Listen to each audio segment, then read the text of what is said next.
Greetings, everyone. Welcome to the Foul Play YouTube channel on this fine Sunday or Monday, wherever you may be in the world. And today we are going into part 2 of the last episode of the rebuttal for Convicting a Murder, episode 6, part 2. Doc. Thank you so much there, Jack61. Thank you for that introduction and a warm welcome to everyone on the panel. It's great to be here. We always roll up, right? Good, bad, or otherwise. And again, we want to thank everyone for showing up. We've got quite a sizable audience already. Thank you so much for sticking with us. I know that this has been a very difficult series of podcasts to do, the rebuttal series. It's been very, very challenging. But today, as Jack61 pointed out, this will be our final one. So today we're going to be continuing with episode number 6, and we're doing part 2. But before we start, I'd love to introduce our panel members, and I'll just say a quick hello, and then we'll get stuck straight into the podcast. I'd like to welcome, as always, Jack61. Jack, welcome, sir. How are you coming along? Good. Cold is a little bit better. Hopefully it's leaving me and going to quit irritating me. I don't know if you can hear my voice or not, but I feel better today. And anyway, Doc added a few more extra, not just a few, extra slides to our PowerPoint. They're very short. It's only like three. And they're all together. And one little short clip I think you guys will really get a kick out of. I'm just kidding. I know you are. Anyway, welcome everyone in the panel and the live chat, and we're going to get this son of a bitch done, hell or high water. Thank you so much, Jack61. And next we have Alice. Alice, welcome. Always good to have you here. Hi, Doc. Hi, everyone on panel. Hello, all the usual suspects in chat. I see you's popping in there.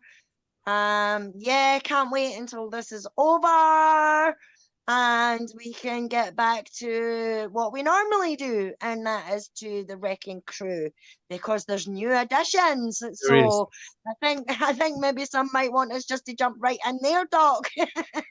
But looking forward to what we've got. Well, I am and I'm not, because I know it's going to be crap, but let's go. Thank you so much, Alice. Next we have Katie. Katie, welcome. Hey, hello, welcome everyone. I'm sick of this. Let's get it over with. Thank you, Katie. Next, we have Neverly. Neverly, how are you? Doing great, Dr. Silkman.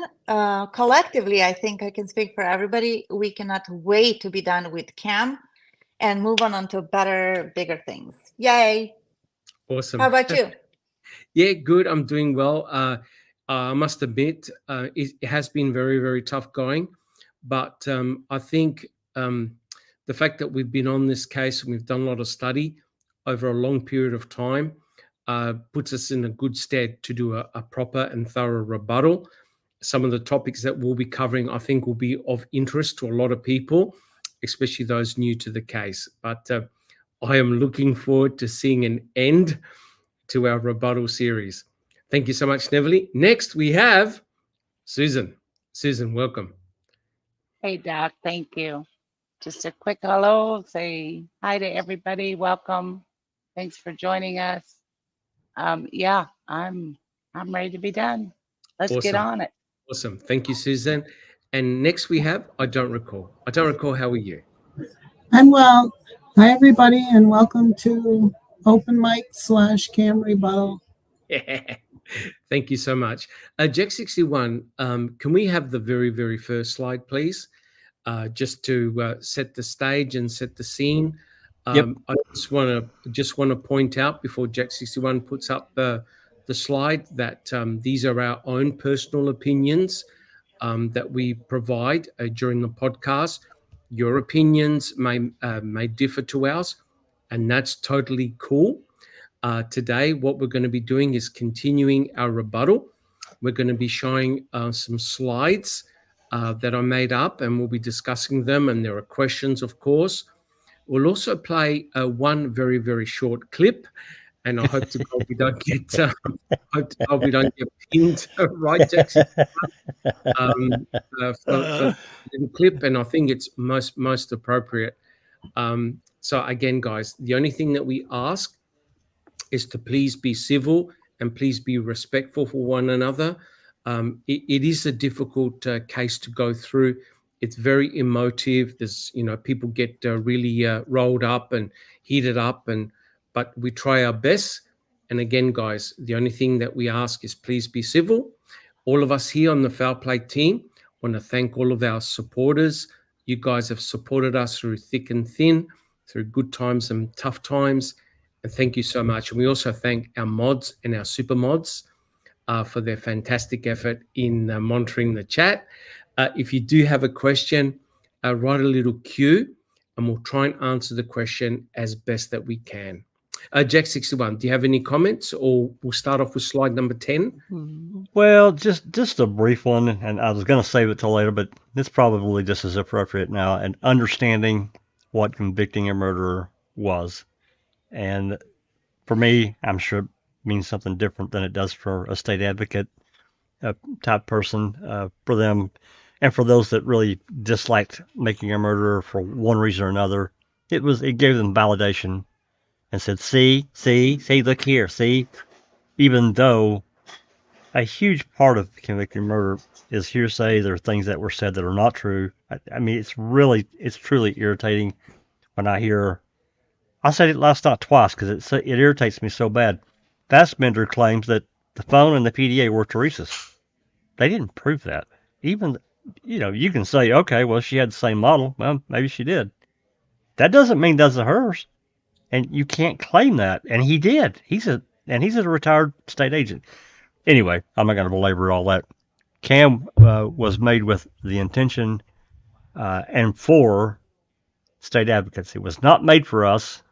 It was made for validation for them. Correct. So correct. That's all I got for that. About that. Correct. Thank you. But as you know, Jack61 and people in chat, we were interviewed by Brenda Schuller. Some of us were interviewed about more than 3 years ago. So I believe that we do have a right for rebuttal. But absolutely. Yeah. 20, probably around 25 hours worth of our free time, just to distilled down to about 2 minutes, I think, in total. Yep. Something like that. Yeah. Yep. Awesome. Neverly, do you see people in chat? The chat, people in chat. I just wait to. I sure do. Yeah. Are you able to call out who's actually in chat? And Jack, if you could put up slide 10, that'd be awesome. Yes. First on the post, is Trav. Says, morning, y'all. Jack is on the panel and in the chat. Myself as well. Stuart King, hello. Sheila Hawkins, Passive Bear. Pete Moss. Clive Coolidge. Rhonda SD. Kay on the panel and in the chat. Rumor has it. Susan on the panel and in the chat. Mira Pennington, hello there. JD. Hey, JD, how come you're not on the panel? Rhonda SD. Emily says. Ravi, hi Ravi, you were here yesterday as well. Little Barb, hello friend. Gloria. Rhonda Z says, I've been MIA for a while in the Southern Hemisphere, but back and looking forward to more foul play rebutting. That's right. Welcome. Crime Vault says, hi everyone. Hello, Crime Vault. Alice on the panel in the chat. Lord Bucco, hey friend. Anthony Hills, always here. Thank you, Anthony. And let's see if I missed somebody. Cher. Hi, Cher. Good to see you. Nan's live from Canada. Grandma's. Master Cedar. He lives like in Zanzibar or something exotic like that. It's not Zanzibar, but something like that. Random Pieces. Let's see who else. West Virginia. Hi, long time no welcome. see. Yeah, there we go. And Justine J. Hi. Hi, Awesome. Justine J. Awesome. Welcome. Thank you so much for joining us. Okay, guys. Katnit, I'm so sorry. Katnit, I breezed over her. Our super mod, Katnit, is here, of course. Hey, you can't forget that super mod. No. Awesome. Thank you so much, Neverly. And so, guys, we finished off yesterday talking about this particular slide here, where essentially Colburn was trying to explain on Convicting a Murderer how they actually found the key, what the process was of finding that key and in Stephen Avery's trailer. And Tom Fassbender, who was a co-lead investigator, asked the team or the crew to go in Stephen Avery's trailer one last time. And that essentially was to collect pornographic material from Stephen Avery's trailer. And they focused in the bedroom, and allegedly there were 3 of them there. There was, of course, Colburn, Lenk, and Kaczarski. Kaczarski, he was sitting on the bed, and apparently, allegedly, and we'll go over the testimony because it is very important, Andrew Colburn started to become exasperated as a result of Stephen Avery's pornographic material, such so that this little bedroom cabinet that you see over here, it's actually a record cabinet that you see on the bottom right-hand corner. He became so exasperated that he decided to shake, rattle, and roll the cabinet. As a consequence of that, Lenk, who was outside at this stage, came back in the room, and all of a sudden a key, a Toyota key, appeared on the ground, right? And the problem is that it looks incredibly highly suspicious. So much so that Mr. Kratz, he was extremely agitated, very, very upset with the finding of the key. And Colburn, and we'll see, he tried to explain how this key materialized, how it was found on the ground.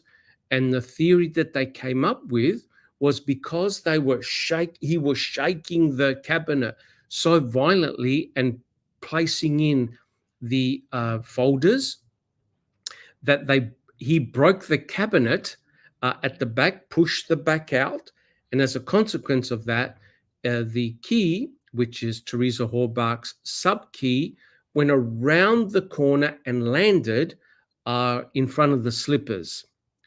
But there's one major problem. Andrew Colburn forgot that on top of the actual cabinet, there were items like coins, pieces of paper, remote control, rubber bands, and also a can of spray. And to his horror, he forgot that these items were on the actual cabinet. And it's amazing that in Convicting a Murderer, you get an explanation of how this could have possibly be, how you can shake a cabinet. But what about all the materials, all the items that were on top of the cabinet? Well, unfortunately for Andrew Colburn, he couldn't remember that the coins and other items were on top of the cabinet. He has no explanation at all for how we can agitate the cabinet and none of these items fell to the ground. Because the important thing is that if they found the key, their number one job would have been to have photographed the key in situ, right? To make sure there's nothing nefarious going on. And plus, Andrew Colburn had a camera, right? He had a camera, he took pictures, etc., etc. And we do find photographs, in situ photographs, of the key sitting on the ground. But the problem with Andrew, was that he could not explain how that key got there on the floor next to the slippers with all the coins. And I'll show you what's really, really dodgy. still remaining on the cabinet top. Now, I'm sure all of us have either moved the cabinet, either deliberately or accidentally, with material on top. You know, good old gravity, good old physics, everything falls off, right? But you'll see in the pictures that did not occur. This was a big, big problem. Now, Mr. Kratz knew that the finding of the key was going to be a massive issue. And you're thinking to yourself, how can that possibly be? How you find a key belonging to the victim, Teresa Horbach, that should be a momentous finding. But that was not the case at all, as we'll see in a minute. Mr. Kratz was extremely worried. Now, remember, this team of Lenk, Colburn, and in this case, Kaczarski, who was the babysitter, was meant to be watching over Lenk and Colburn. But it's pretty obvious that Kaczarski was doing other things. He did not initially see the key on the ground. And I personally believe that the whole motion or notion of the key on the ground was for Kaczarski to find the key, not Lenk and Colburn. Guys on the panel and in chat, would you agree that the initial ruse was for Kaczarski to note the key on the ground? Guys, would you agree? Oh, no doubt. He was supposed to see that key.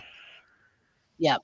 Absolutely. I think that's why they brought him over, not to babysit, but to find the key.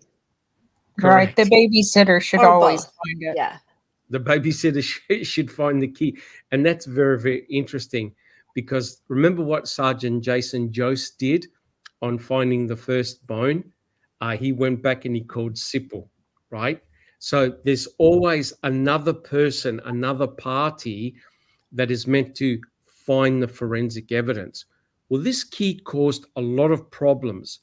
And in convicting a murderer, in my personal opinion, I think Andrew Colburn was mystified. He could not explain how, by shaking the cabinet, the coins and other items remained on top of the shelf. Do we have any comments so far?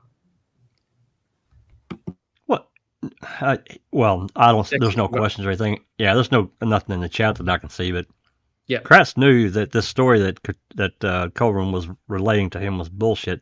He's not dumb. He knows you're going to move a cabinet like that, and I'll handle it rather roughly, and all the shit's still on top of that little cabinet.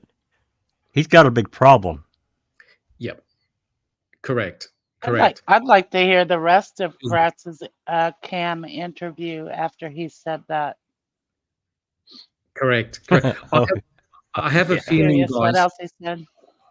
Yep. I have a feeling, guys, that we've only seen a very small amount of the actual interviews that were done, especially involving Kratz. Do you have that feeling as well? Oh yeah, I know that. I know that Rookie was. I know he was there all day on one occasion, and at least part of the day on another occasion. I'm sure of that. So we've only saw a tiny amount. Yep. Which is normal, for any show like this. They just take what's relevant. They did show quite a bit of Rookie, I thought.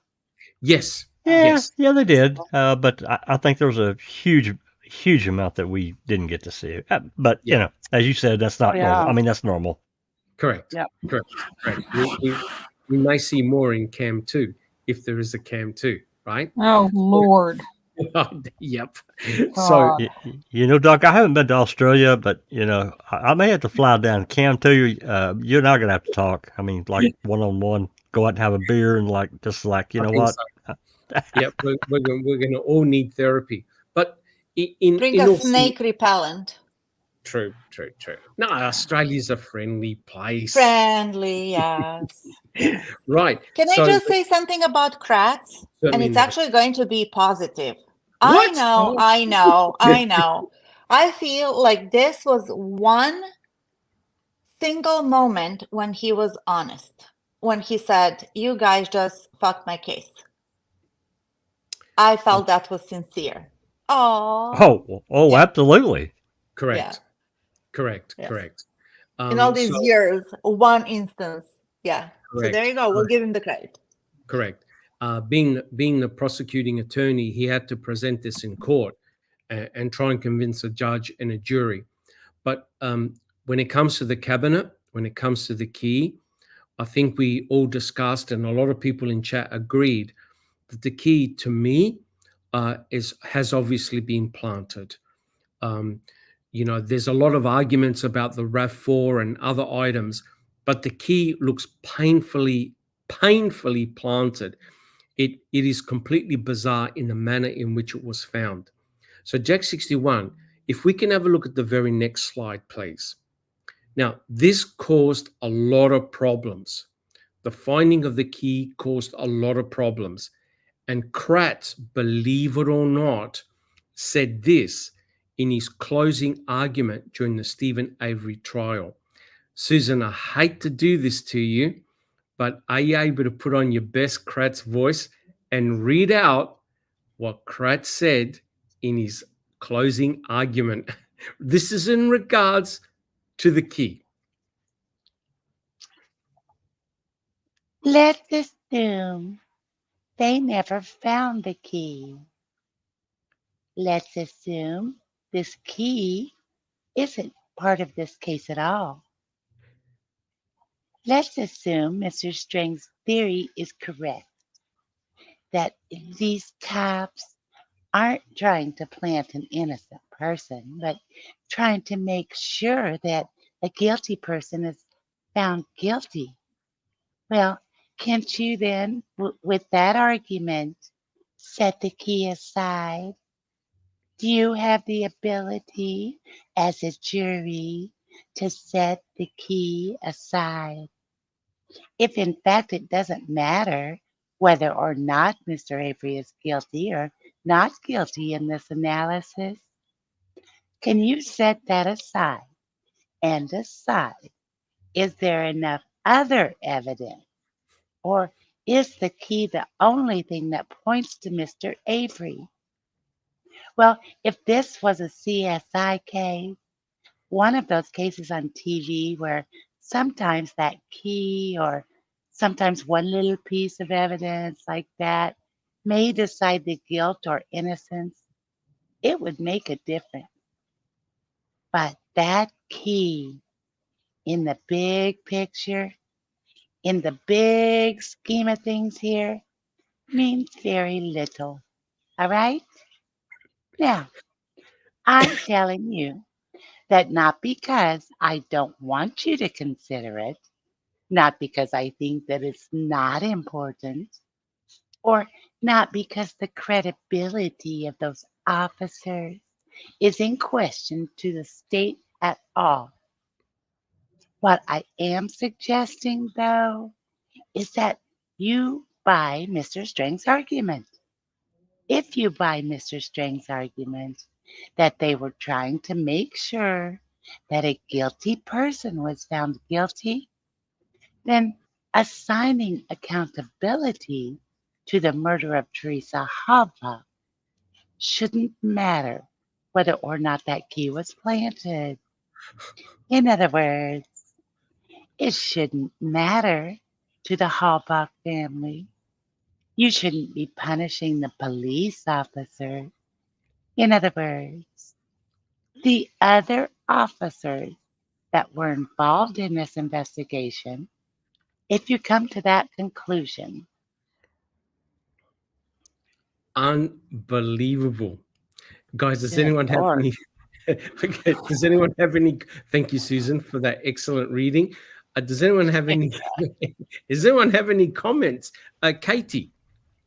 That pisses me off every time I see that. Jesus. Who cares if law enforcement just helped a Planted guilty evidence. person look more guilty? Who cares, Let's just look at the big picture here, folks. Jesus. I'm not a lawyer, but doesn't that the implication is he's already got him guilty in front of the jury, and I'm not sure what the law is in Wisconsin, but to me, I think he overstepped his legal boundary in that. I don't give a shit if it's a closing argument or not. There are still limits in openings and closings that they really aren't supposed to say. Shocker. Well, I mean, constitutionally, the presumption is innocent. And as, Strang had said before, the presumption of innocence had been destroyed, taken away. He didn't have it. And here he is in his closing argument saying, well, you know what? He's guilty anyway. It doesn't matter if they kind of helped the case along. They wouldn't have done that in any other area of the case, right? They just did it just here. This is the key. Well, no, I'm sorry, not guilty. If they're going to plant the key, what makes me think that they wouldn't do other stuff too to make sure this guilty person is found guilty? That's my opinion. Correct. Thank you, Jack61. Neville, do you have a comment? Yeah. Kratz, in this excerpt that Susan, thank you, Susan, for reading that in that voice.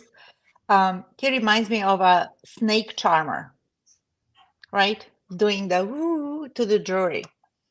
Just, you can put this key aside. Okay, put the key aside. Don't talk more than 20 seconds about the quarry. Forget about this, forget about that. But you can, you can do that. Of course they can do that. And actually it's nice that an attorney, whether prosecution or defense attorney, tells them this is within your rights. You can do that. Yep. But the way he comes out in what he was saying, it was so sleazy and disingenuous. And if I was on that jury, I'd written him off like day one. Especially when he took out that comb and combed his hair. Correct. Thank you so much, Neville. Yeah. Susan. Yeah, T1 had a great comment. He said that key that had Stephen Avery's DNA on it, because that makes it even worse if it was planted by law enforcement, right? Well, 100% it does. Sorry, Susan, did you have an additional comment? No, Doug. Yep. T1 is spot I do. On. Who was that? Neville. Neville, I can't see your microphone. Yeah, keep going. Sorry.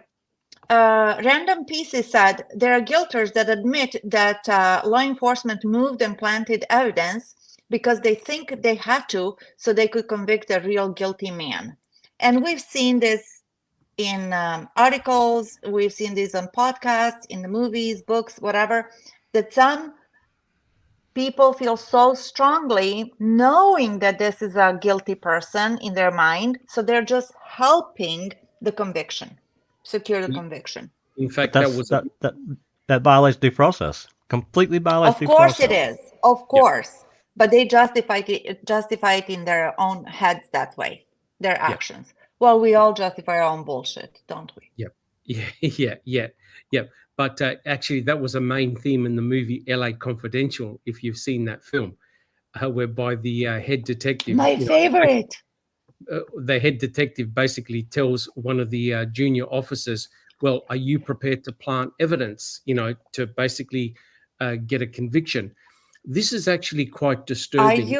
I'm sorry, and he also said, paraphrasing, are you ready to rough up a witness to get the confession?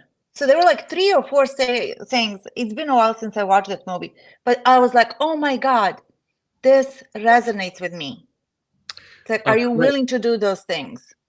Because It does happen, whether we like it or not. Whether we like it or not, unfortunately, it does happen. So, Katie, do you have a comment?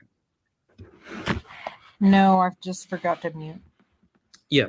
So just to echo what everyone has been saying and what T1 has been saying, it's rather amazing that, in effect, Kratz almost gave up. He knew that he couldn't convince anyone the fact that key was not planted. But it goes deeper than that, because you have to then ask deeper questions.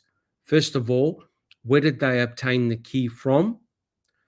Who placed the key there in order for it to be found? And furthermore, how did Stephen's DNA get on that key? Now, we know that key is a sub-key. It's not Teresa Horbach's main Toyota key. It's like a spare key.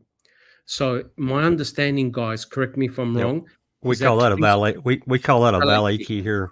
Yeah. Valet key. Yeah, correct me if I'm wrong, guys, but I don't believe that they found Teresa's main car No. key, nor No. her office key, nor her key to her house. So those keys appear to have disappeared, but this particular key had popped up. Now, I know that there's speculation that Wiegert had obtained that key from Teresa Horbach's home, but there's also the possibility that that key was actually in the Toyota RAV4, connected to the lanyard, which someone took off and used it. Now, you've got to be pretty naive to think that this type of salting of evidence doesn't take place. Of course it does. And all you have to do is look to what David Kofod did in the Nebraska dual homicide, in which Oh he my planted God. blood. And David Kofod was he was the lead laboratory technician in the forensics laboratory. This guy was so proficient, and Doc remembers this. They actually, because they kind of call on him whenever they couldn't, make a case, whatever. Whenever there was a tough. Yeah, the guru.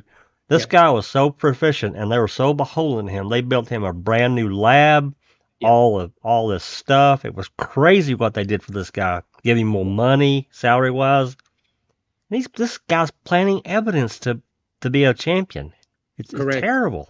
Correct. And there's a YouTube video on this particular case, which is just mind blowing. And they interviewed David Kofod, who went to prison, by the way, for planting forensic evidence, blood. Yep. And he said, chillingly, he goes, I don't care what people say in a confession. I need proof. I need forensic evidence. That's right. In order to obtain a conviction. Right? So he doesn't care what you say, I say, anybody says in terms of their testimony. He wants hard physical proof, right, Jack 61? And he's going to make sure they get it too.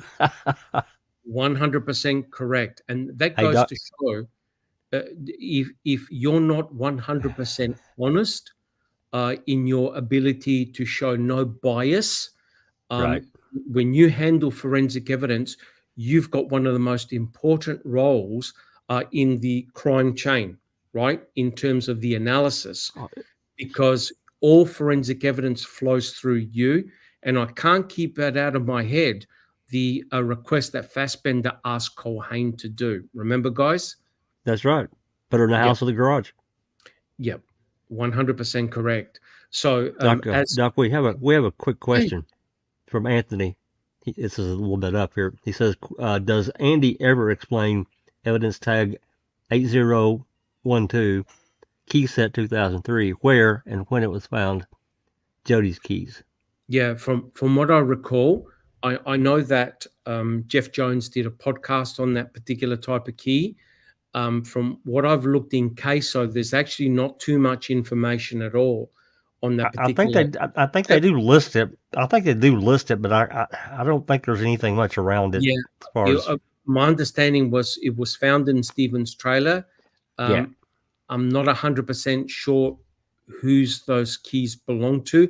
I can definitely double check, but there wasn't much discussion of that particular key ring, except of course they had the same blue fob. That's right. Which was very, very interesting. So as you can see from what Susan just read out, guys, in all seriousness, this is no laughing matter or mucking around. Ken Kratz very much almost conceded that the key was planted. Oh, he did. There's no doubt he ran from it. I mean, to me, that's what I see. And I couldn't really say too much about this, because if he had put one guy up there and he talked about it a little bit, but not much, and then he moved on, he put three cops up there to talk about this fucking key. And now he's running from it. Correct. Because he knew that it looked very, very badly. But I could not believe that one of the main tenets of Stephen Avery's defense was that the cops were planting forensic evidence against Stephen. Yep. The very person who gave legitimacy to law enforcement planting forensic evidence against Stephen was the own state's attorney for the state, representing the state. As in, he almost gave up to think, yeah, look, guys, I can't explain this key. I can't explain how it was found. But we're not going to let off Kratz nor Colburn off the hook, because this is deadly, deadly serious. So Jack 61, are we able to have a look at the next slide? And this slide 10C, if you got it.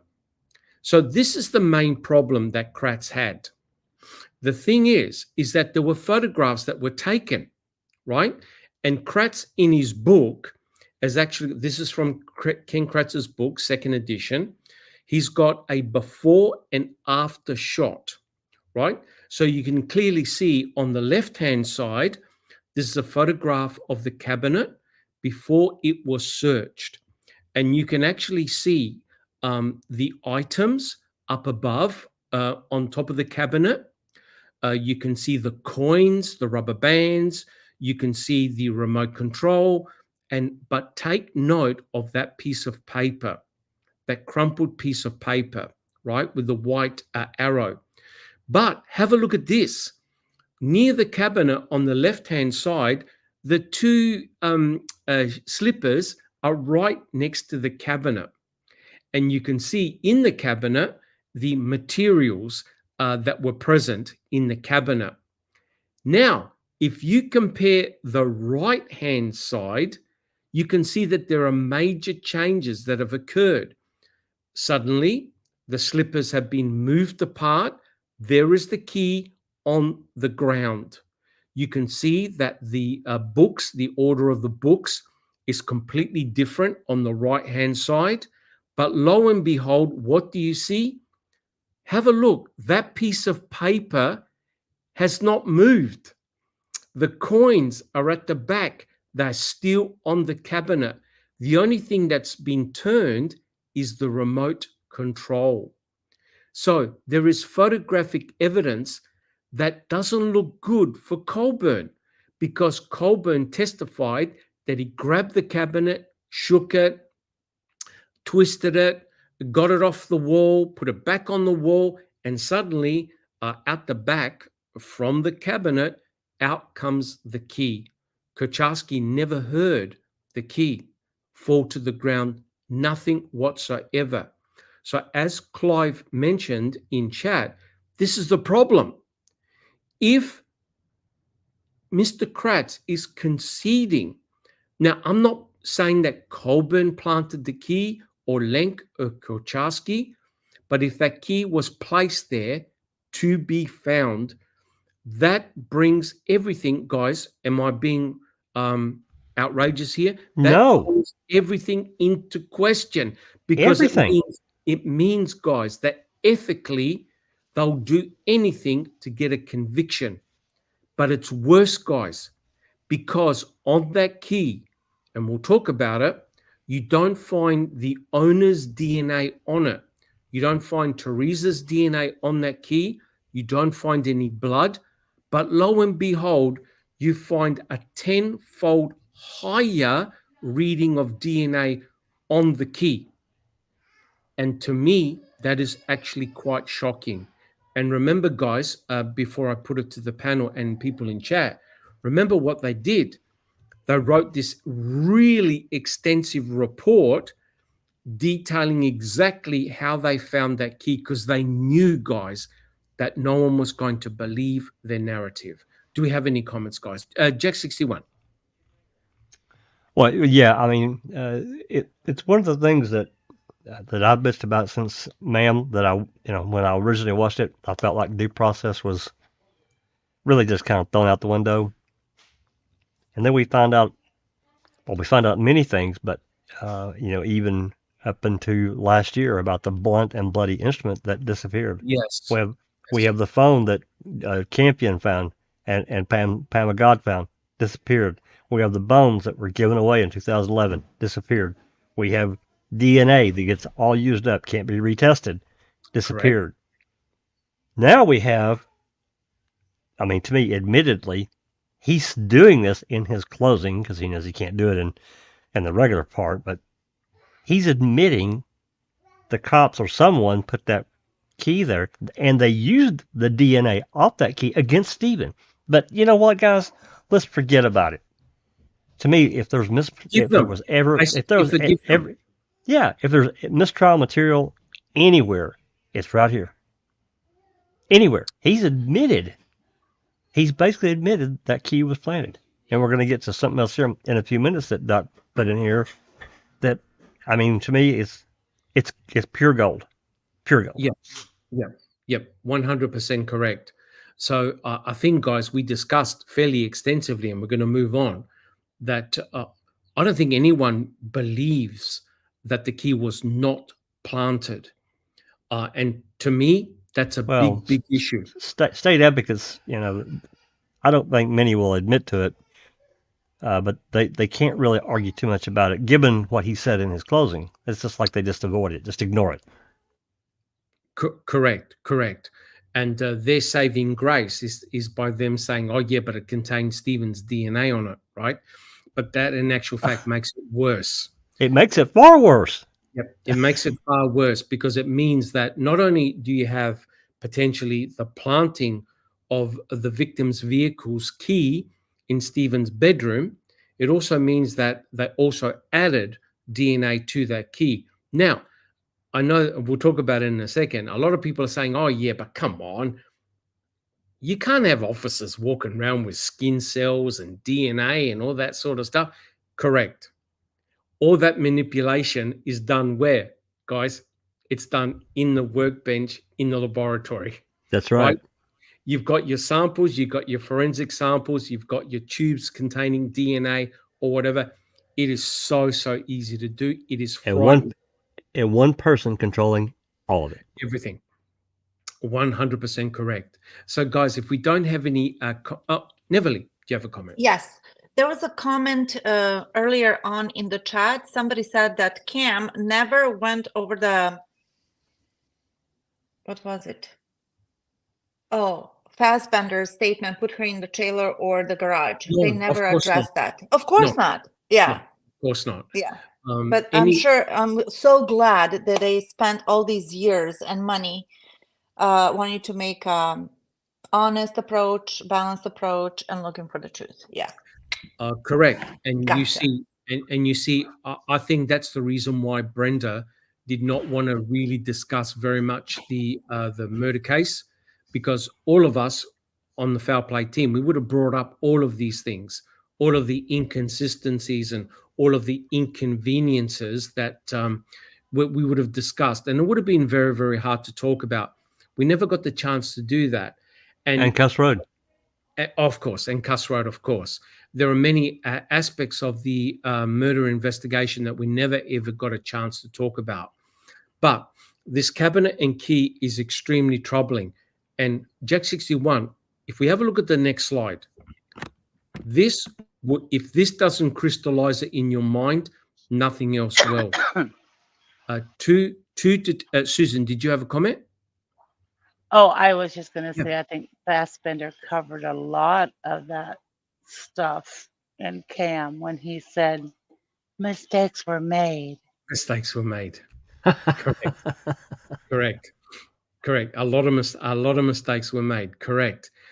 But here's the issue: the two detectives who did a walkthrough the Avery salvage yard, they had a video camera, and they stepped inside the bedroom, and they just, thank God, they just videotaped the cabinet, the record cabinet. And lo and behold, what do you find on the cabinet? The piece of paper, the coins, the rubber band, the remote control, and the spray. And this is damning. You know why it's damning? Because this was 2 days before Colburn shook the cabinet. And you can see that the items were all there. You can see a top-down approach. You can see the books down below. Unfortunately, you can't see around the corner. They only literally spent 2 seconds on that cabinet with the video camera, but you can see the items, right?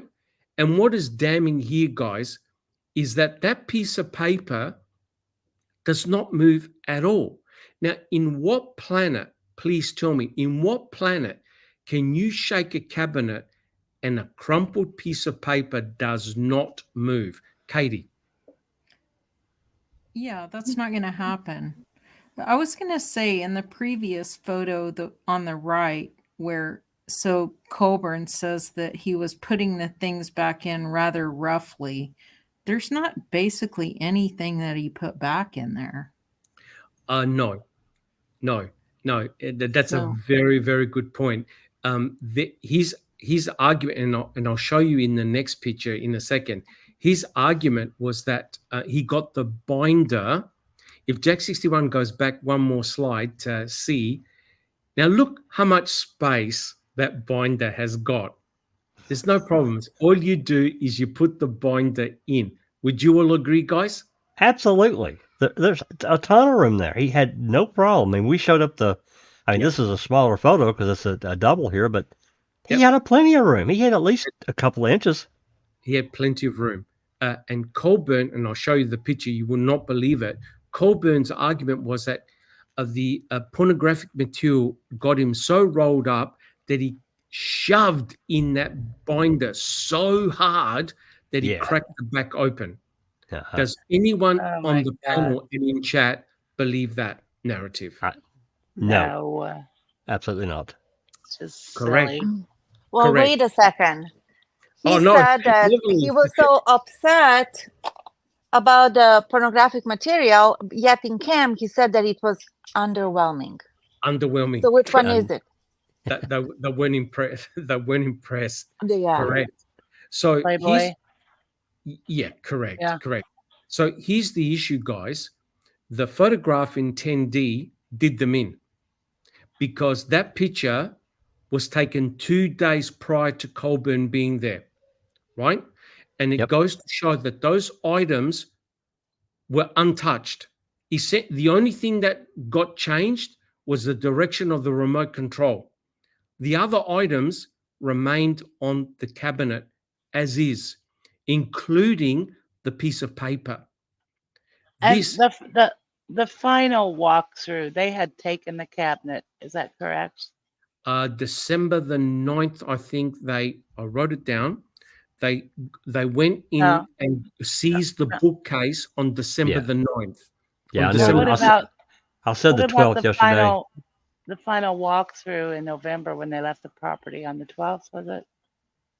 Correct. The exit video was November the 12th, and I'll have to double check that to see if the cabinet was still there or whether they had taken stuff out from it. No, I don't think they seized it until what you wrote down there, Doc, the 9th. I think that's right.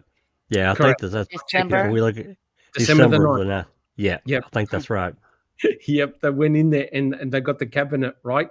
So, but this is your smoking gun. 2 days prior to Colburn touching that cabinet, you can see the items are exactly the same after a Colburn shake the cabinet. Clearly, he did not do that, right? He lied. In my opinion, he lied. You cannot shake that cabinet, guys, no matter what you do, and have the items still remaining there. In my opinion, I don't believe the police, the officers would have picked up all the items that fell to the ground and placed them back exactly as is. Am I exaggerating or do people agree? There's no way that law enforcement will return all those items back on the top. No chance. Just look at the place in Ma'am when Jodie goes back after she's at the jail and everything like that, and she goes back to the house to try and find her purse or something like that, and the boards are ripped off the wall and everything like that. I mean, if you've ever been Clothes scattered all over, if you've ever been in a house while it is being raided or after it is being raided, and I can tell you from personal experience, we living in Glasgow and everything like that. I have been in a house that has been raided by the cops. And oh my God, the mess that they make is unbelievable. I mean, Yes. they pull stuff off the walls, they pull up your carpets, they pull up your floorboards, they take the lights off the ceiling, they unscrew your light sockets, and they just leave it. They do not pick up a No. bloody thing. They go in, they do their search. If they find what they're looking for, you get arrested on the spot. If they don't find what they're looking for, then they leave you to clean up the mess. You know, so there is no way that Colburn has shook that cabinet the way he says that he shook that cabinet, and then he's went, right, I've broke your cabinet and everything like that. We've found a key on it, but you know what? I'm just going to put your smash or your change. We call it smash. We're going to put your smash on the top beside, and we're going to fix your remote control. You know what I mean? It's stupid. It's so bloody stupid. And spray the room with deodorant just to leave a nice smell. Because Yeah. you said a very important point. Because I checked yesterday when they had Roland Johnson on the stand, Rolly Johnson. And they said, when you returned back to the trailer, what did you find? And he described total chaos. He said they ripped the place apart. The paneling, the carpeting was basically unlivable. They completely destroyed and dismantled the place. So are we now to believe that Andrew Colburn shook this cabinet and it went back in exactly the same position, right? No. In the same position, and none of the items fell off, and he was severely embarrassed, but it's about to get worse. Jack 61, can we have a look at the next slide, please? Just one quick question. I think we can cover it right now. Yeah, from Anthony Hills. Did Stephen let them search the trailer on the night of the 3rd? A 4th. I think it was. I think when Colburn spoke to him, and the 4th outside is the trailer. Correct. The 4th is when Remiker and Lenk went in and searched the trailer. That's right. Correct. So it's about to get worse, because this is exactly what happened during the trial, right? So this is Kratz speaking with Colburn. Now, here's the problem. Do you see where my yellow arrow is?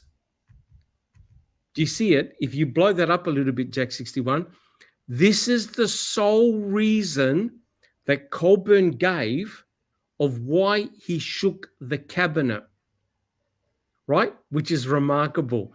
Now, who would like to read Kratz? Susan, would you like to read Kratz? That's in blue. Would you like to read Kratz? Sure, Doc. And who would like to read Colburn? Who would like to read out Colburn? I'll do it. Okay, let's go for it, guys. So this is Kratz talking to Colburn in Stephen Avery's trial. In performing that search, Sergeant Colburn, did you move or manipulate this piece of furniture at all? Yes, sir. Can you describe that for the jury, please? As I stated before, we were looking for specific printed or photographs. There's a narrow area between this bookcase and this desk right here. And in order to make sure that there was no evidence or anything else that we needed lodged between there, I actually tipped this to the side and twisted it away from the wall. If you can describe that further, I don't know if you can do it with your words or show us with your hands. How did you do it? How you did it? I'll be the first to admit I wasn't any too gentle as we were, getting exasperated. I handled it rather roughly, twisting it, shaking it, pulling it. And that's the bookcase that you're talking about? Yes, this piece of furniture right here, a bookcase. I'm sorry, Sergeant.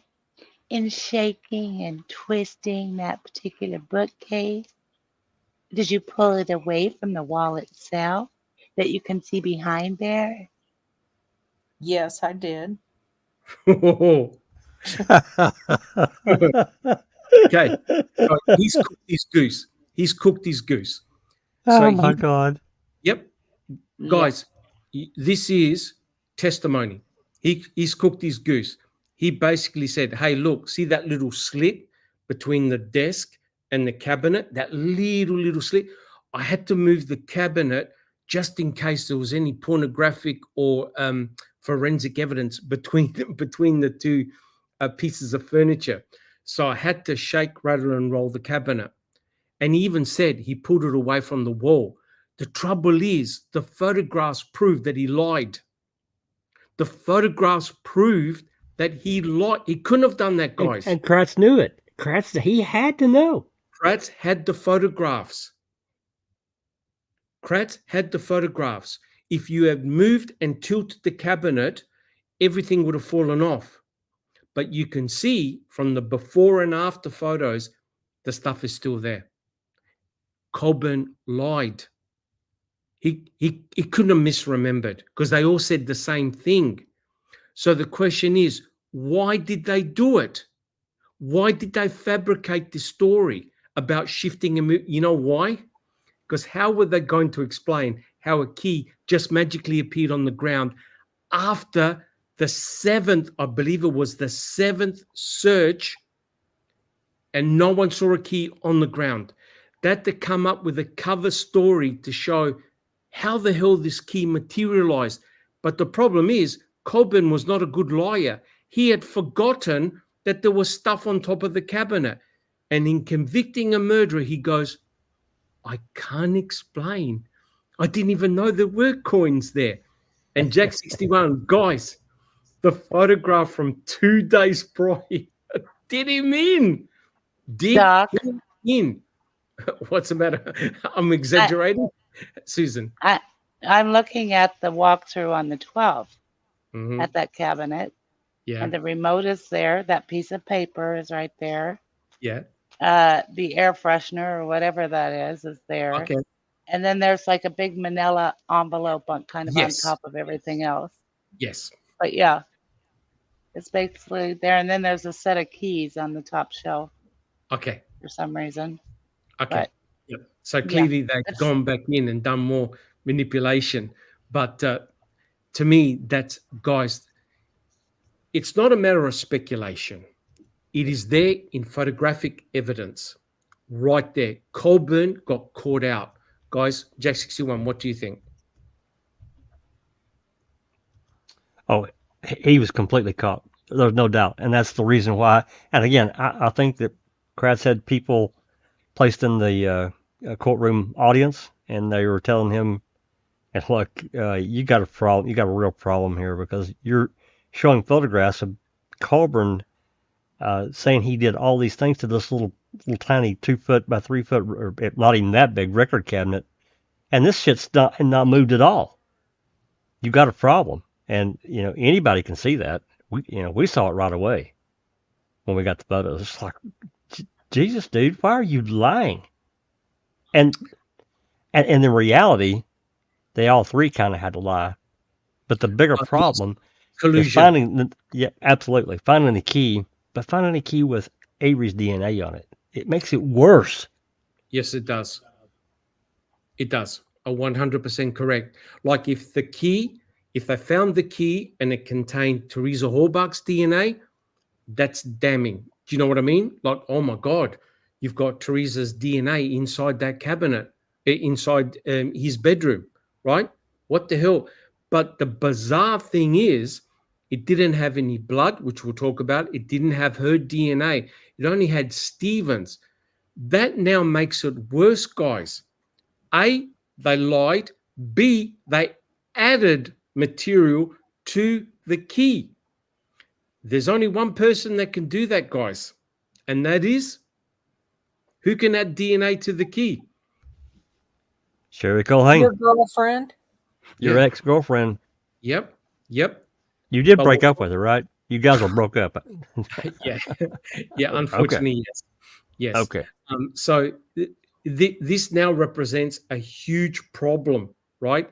I'm sorry, but there's no explanation that I can offer that I can explain the key. Susan, did you have a comment? I don't, Doc. Sorry. Okay. Katie, do you have a comment? You were asking us yesterday if Ma'am made Colburn look guilty or look Yes. like whatever. This is the kind of crap that makes Andy look like a liar. I mean, he did that to himself. They just put it in the show. So Correct. And Neverly. I totally agree with you, Katie. And then he cries wolf. Then he's on cam. Why did you change my testimony? Right? All up in arms. And also like how they're questioning my reputation, his impeccable reputation, where he lied through his teeth on so many occasions. So Cam doesn't talk about that, does it? No. They'll just admit that it's another mistake that was made. But this is actually quite serious because it potentially could be perjury, right? If you're manipulating forensic evidence, that's basis for a retrial because you cannot trust the forensic evidence. Add that on what Fassbender requested Colhane to do, try to put her in his trailer and the garage, and lo and behold, what do we get? The key and the bullet. Jack 61. Yeah, I mean, I'm not a lawyer, so this is just an opinion, just from what I've seen from other types of trials. In fact, it could be, this evidence itself could be thrown completely out and not allowed back in, and that makes it really bad. But, when we have police that are willing to compromise themselves, that's not their job. Is to fake shit and take the prosecutor and say, see, they are supposed to collect it, and their job is done. If they're really good, they find something that links their defendant to some crime that they're trying to, they think they did it, but you don't add to it. It's like, I think about Sturdivant bringing that fucking rake from Barb's house over to the backyard. Yes. Yep. He brought something to the crime scene from someone's house. Correct. Who the hell knows what's been on that rake? Correct. It's just terrible. It kills their integrity to me. If you're going to do things right, do it right. Correct. And what is powerful here, guys, is that none of this is made up. There's photographic proof that shows that what Colburn said that he did, he couldn't have done. He could not have possibly done because the items would have fallen to the ground and they're still there. And Susan just had a look at the exit video from November the 12th. The material is still there, right? They added a manila folder up on top. But what is damning is what was photographed 2 days prior, right? The material was there and it still was there after he allegedly shook the cabinet. That's scary because what Kratz was insinuating in court was, hey, look, okay, we'll give you that one. The key's planted, but there's more additional evidence. Except, of course, guys, you now have got the introduction of DNA. That brings the integrity, that questions the integrity of the crime lab. Does it not? Does it not? Where else are you going to get the DNA from? Absolutely. And that's why Kratz was joking when he said, oh, look, people are walking around with vials of sweat, skin cells, using a toothbrush to rub it on the key, yada, yada. No. All of that is controlled within the DNA laboratory. And that's the frightening part, that's scary. But Jack 61, are we able to play that little clip if we don't get taken off the air? Well, are we allowed to play that? We're still streaming to Twitter. We got a problem with Facebook. Got a problem with their Facebook link, and I couldn't fix it. Joey's going to have to deal with that tomorrow. But okay. If we get blocked for 15 or 20 seconds, whatever, but this is a very short clip. I I think this is one of the most important statements that Ken Kratz has ever said. We'll see if we can play it. Yeah, it's not giving me. No hassles at all. Okay. Just 1 second. We'll do this a different way, and I can play it. I promise you. Yep. No hassles at all. Just give me just 1 second here, and I will add it. The Yep. video file. This little clip, I think summed it up really, really well, and Neverly made the point. When you hear something like this from a prosecuting attorney, you know it's time to be very, very worried. All right. Worried indeed. Here we go. Yep. To Tom Fossbender and Mark Wiegert, I said, "You guys just fucked up my case."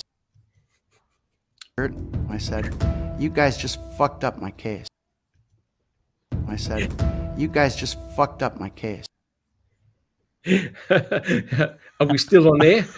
Are we still on air? Well, so far, we'll see. Awesome. Haven't gotten any warnings yet. Good. So, that to me, that's a real worry that a prosecutor is saying a comment like that. He knew that key was problematic. Now, although I didn't hand this slide over to Jack 61, I'm going to read out just one sentence. If you thought that was bad, this tops the cake. This tops the cake.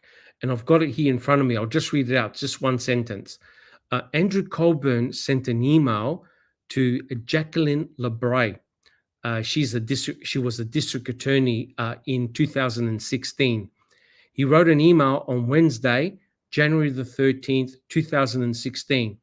And he basically explained himself what him, Colburn, and Kaczarski did that day. He made a very interesting comment. This, I just can't believe it. It's point number 8. I'll read it out. No evidence was planted at any time by any law enforcement officer during the course of this investigation. The key to Teresa's vehicle was not discovered laying next to a pair of shoes in the open, but was instead located cleverly hidden behind a bookcase in Stephen Avery's bedroom. Jesus Christ. So now we've got another story. Susan, As I've said many times, he just admitted perjury on the stand with that sentence. But it gets worse. It gets worse, Susan. He's now dispelling the photographs of the key sitting out in the open. Yeah. Mm-hmm. Right? He's just blown apart Yes.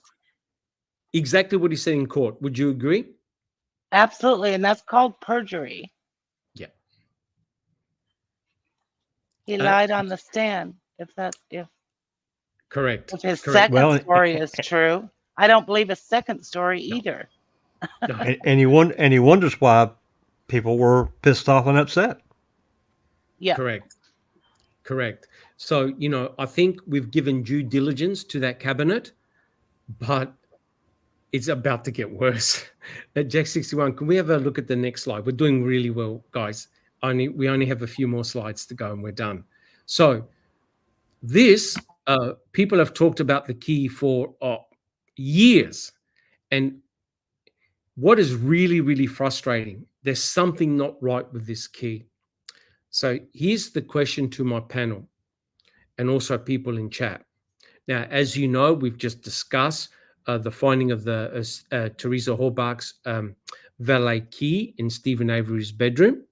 So here are my two questions. Why would Stephen actually place Teresa's key in his bedroom cabinet at all? And secondly, how come they didn't find the key, Teresa's DNA on that key? How come the key didn't have Teresa's DNA on it? And it's very, very interesting that Dave, who's a case enthusiast, basically said, the investigators, they didn't need the key.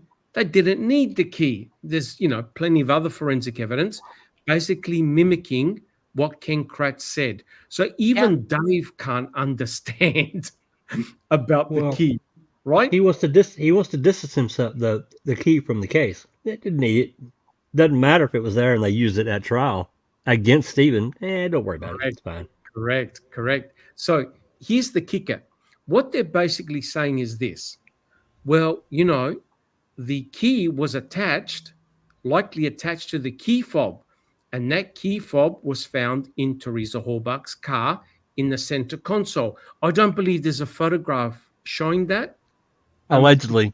They didn't photograph it inside the car, so I have no idea where that stones came from. Right.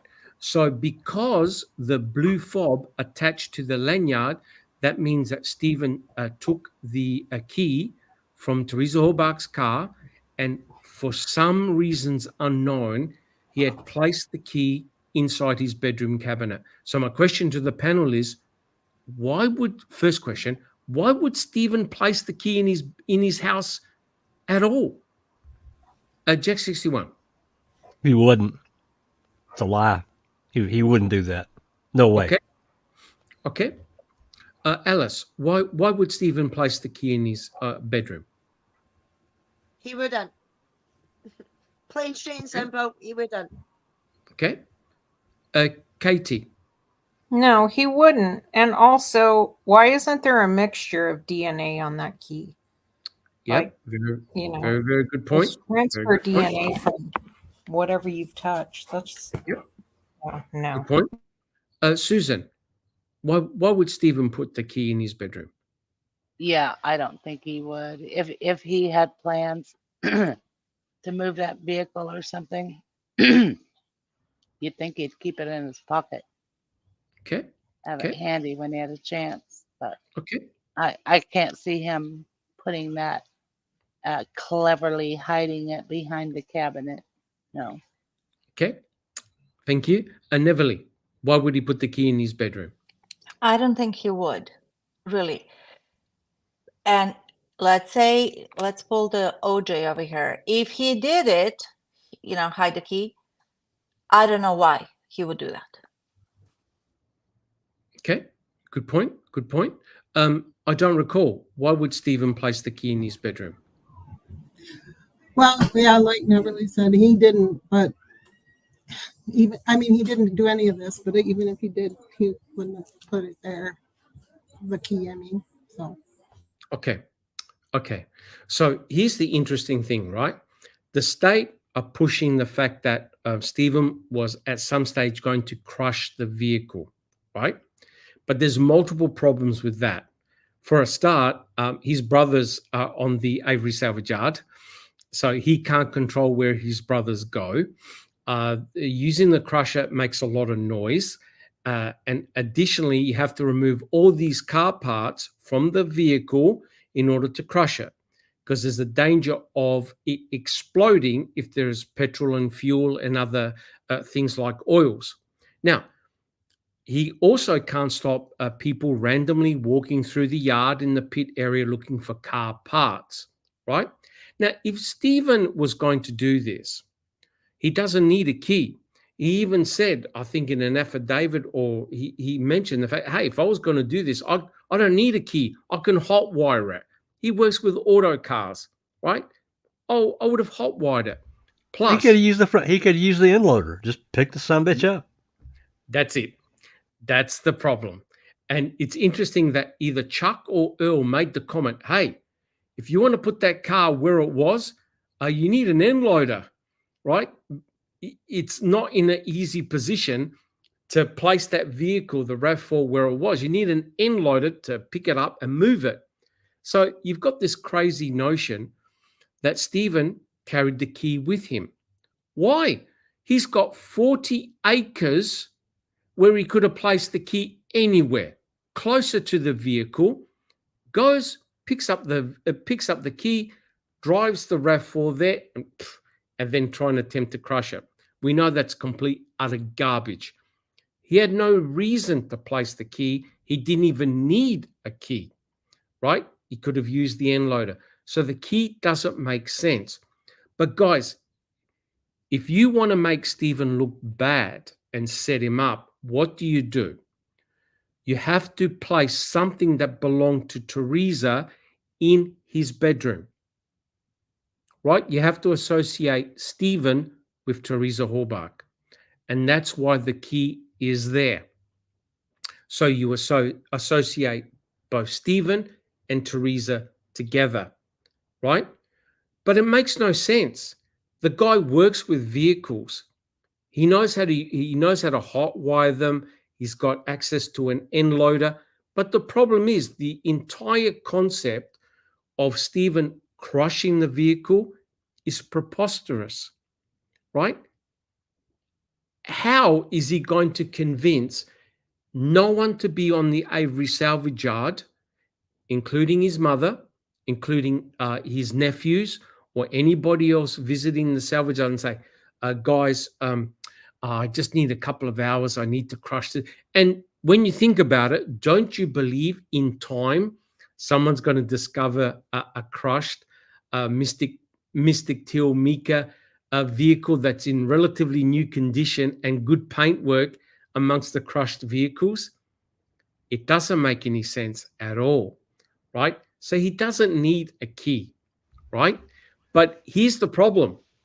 Here's the big problem.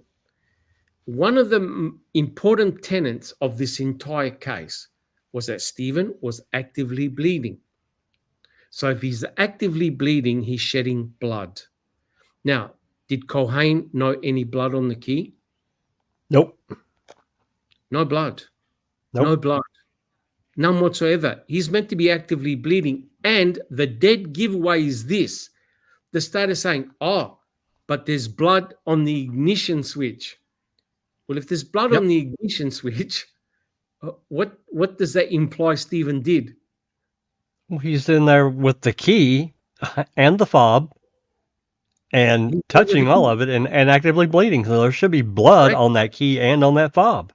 Correct. 100%. And just take your fingers and pretend like you're turning on your ignition. That's right. That middle finger. Correct. Is right there next to your key. Correct. That's right. Correct.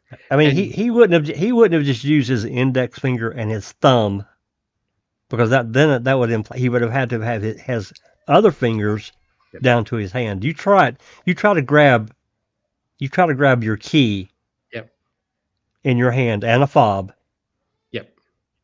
And try to hold your other fingers out while you're holding that key with your thumb and index finger. It doesn't work. It won't work. I've tried. It will not work. No.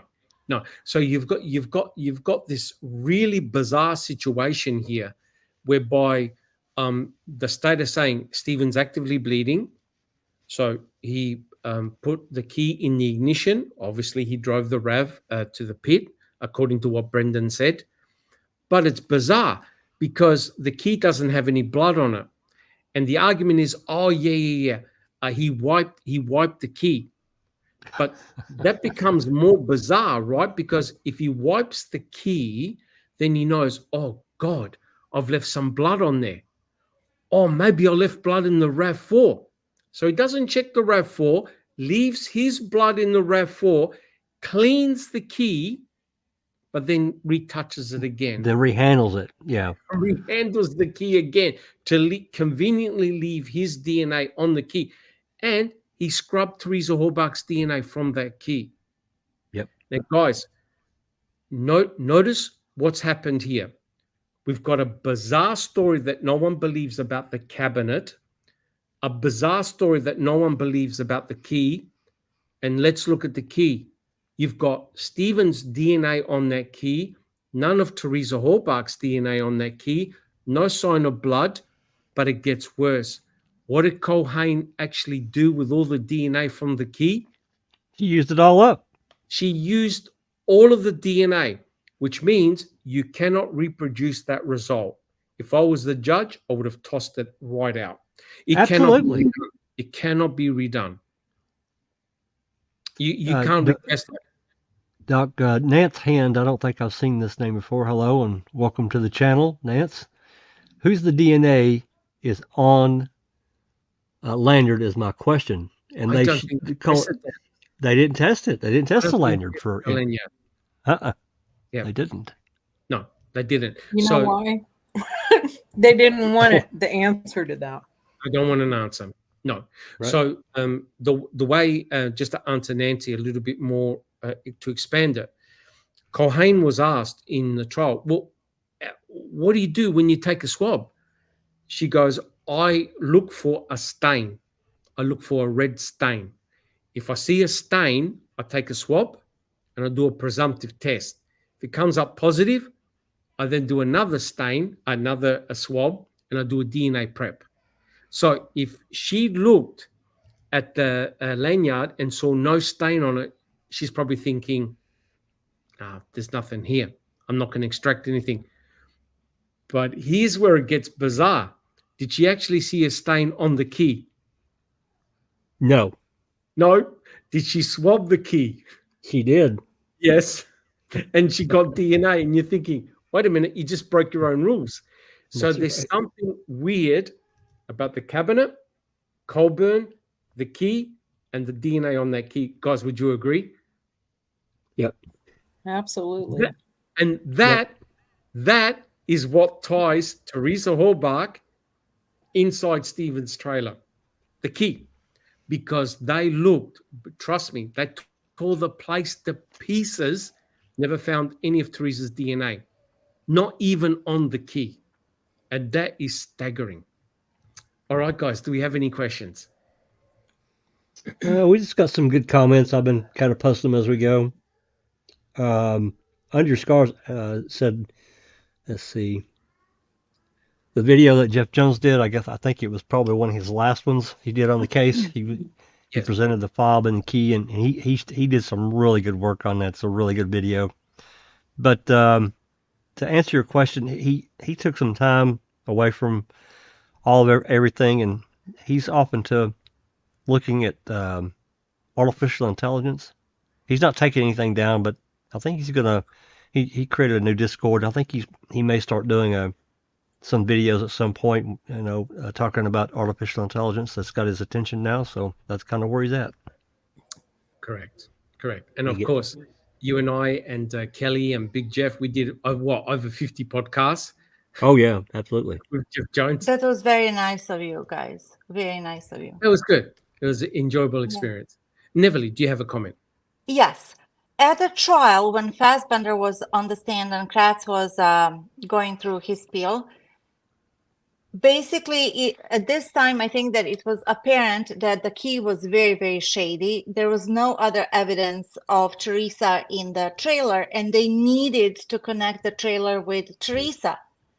At that point, Kratz asked Fassbender, how many pieces of evidence did you collect? And he says upwards of 900. And somebody said something like, but there's no evidence that she was in the trailer. And Kratz had the nerve, to be nice, to say, he said, well, there was on the piece of paper, there was her cell phone number and the book was in the trailer. Mm-hmm. So that was connecting out of upwards of 900 pieces of evidence. That was his connection of Teresa to Stephen's trailer. In the trailer, correct. Mm-hmm. Which was far superior.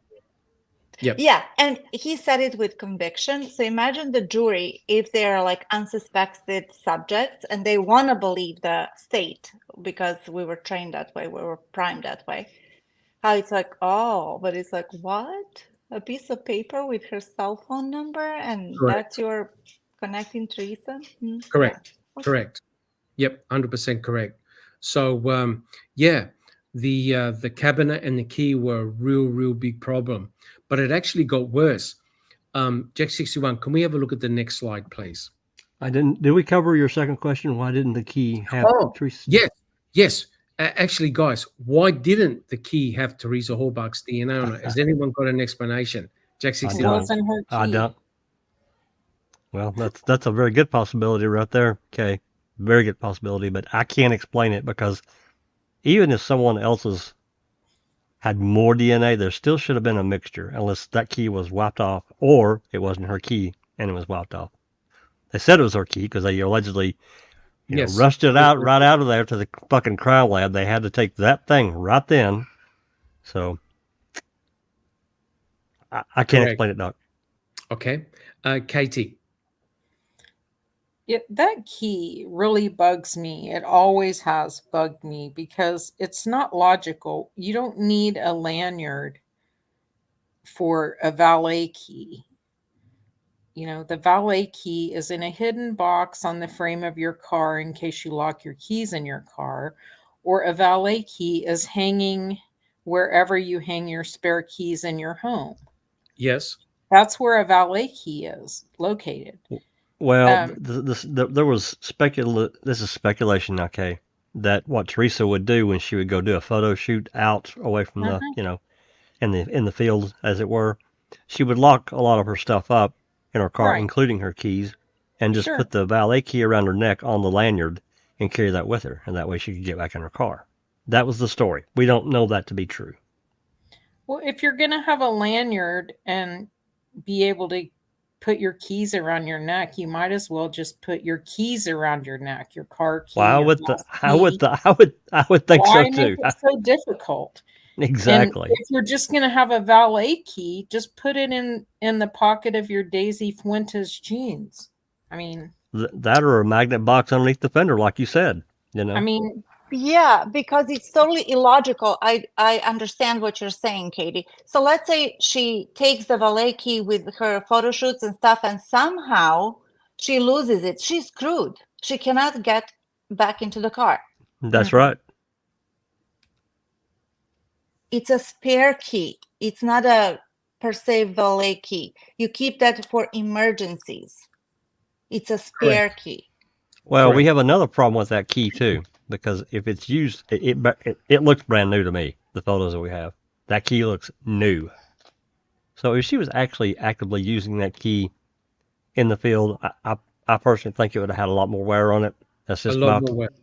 Yeah, that's just my theory. Yep, I agree. My valet key looks new, and it's hanging with my keys inside my house. It looks new because I don't use it. You don't use it. That's right. Correct. Yeah, I mean, the key certainly looks very, very dodgy. Does anyone else have any comments about why that key doesn't have Teresa's DNA on it? Because we actually will cover it in the next slide.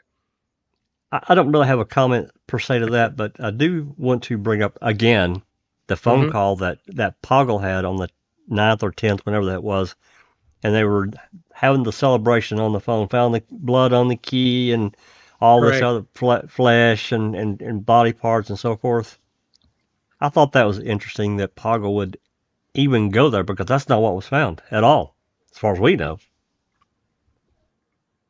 Well, if it was her key, I mean, if that was actually her key, would they clean it because they didn't know who else's DNA would be on it?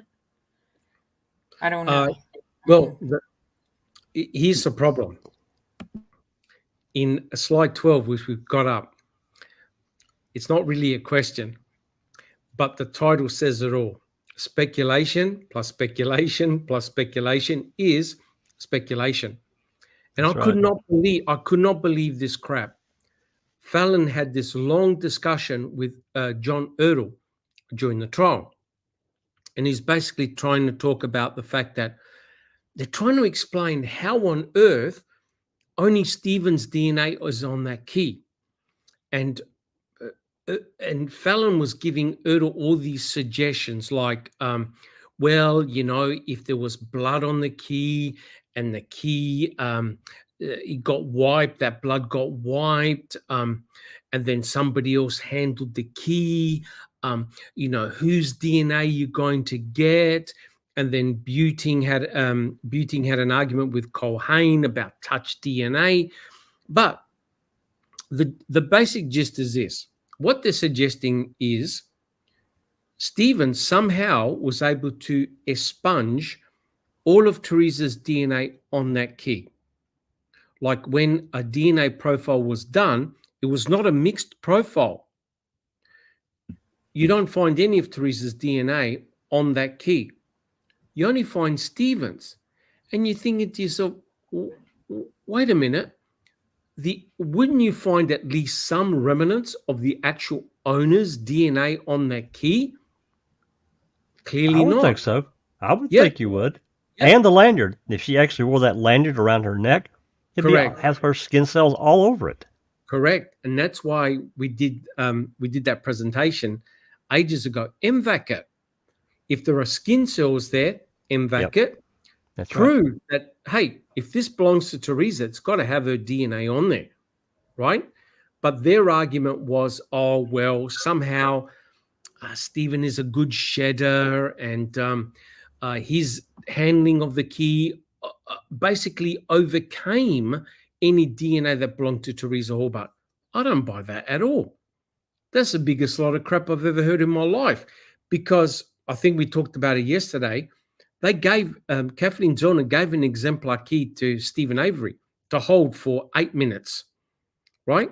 And he had 10-fold less DNA on that key than is found on on that key on the floor. So something is weird.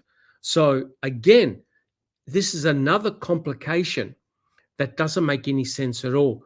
One thing you don't find in this case is a mixture of DNA. How can that be, guys? How come there's no mixture of DNA even on the victim's key, Teresa's key? Has anyone got a comment? It doesn't make any sense at all. Agree? Anybody else? We've got Phil, who's joined us on X. Oh, welcome. He says, is the key hers or is a key for her car? Did anyone try it in the car? Yes, they did. Yep. Yes, they did. So, Phil, thank you for the question. So, Colhane, when she obviously swabbed the key for DNA, she placed it in the door and it turned the doorknob. So, definitely fitted in the doorknob. She also tried it in the ignition and it turned over, except, of course, the battery was disconnected. It didn't start the car. So the key definitely would have cranked the vehicle, Teresa's RAV4. There's no question about it that is Teresa Horbuch's key. But it's a valet key. It's not her main key. No one knows where her main key is, her work keys or her house keys. They've gone. Excellent question. That's how they discovered that the battery was unhooked when Colhane turned the key. They tried to get the odometer reading and it was dead. So they knew that the battery was dead. And it's very interesting. The car wouldn't start either. Correct. It's very interesting that the gentleman who opened up the car hood didn't change his gloves. So when he touched the latch to open up the hood, he had already been inside the car, so he could have potentially got some DNA on his fingers and put it on the hood latch. So he even admitted in court that he hadn't changed his gloves, which is terrible. So they discovered that the battery cable is unhooked on was it the 8th that Colhane tried the key, probably? I think it was that day. Or the 7th. They find out the battery's been unhooked, but do they think to swab the? No. No. The hood light swabs come from Calumet County. They're the ones that swabbed it. Yeah. Correct.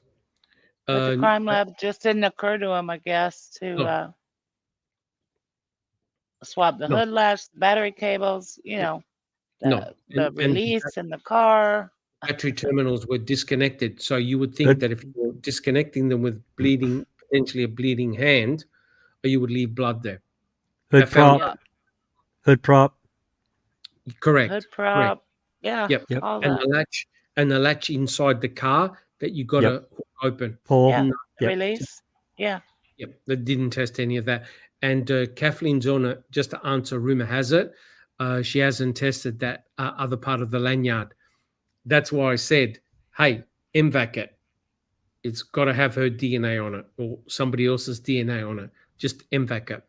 They won't allow her to do that, unfortunately. So, Dr. Silkman, Neverly. To recap, regarding this key that was found in Stephen's bedroom, do we know that that's Teresa's actual spare key, or is it the key that opened up Teresa's car, which could be two different things?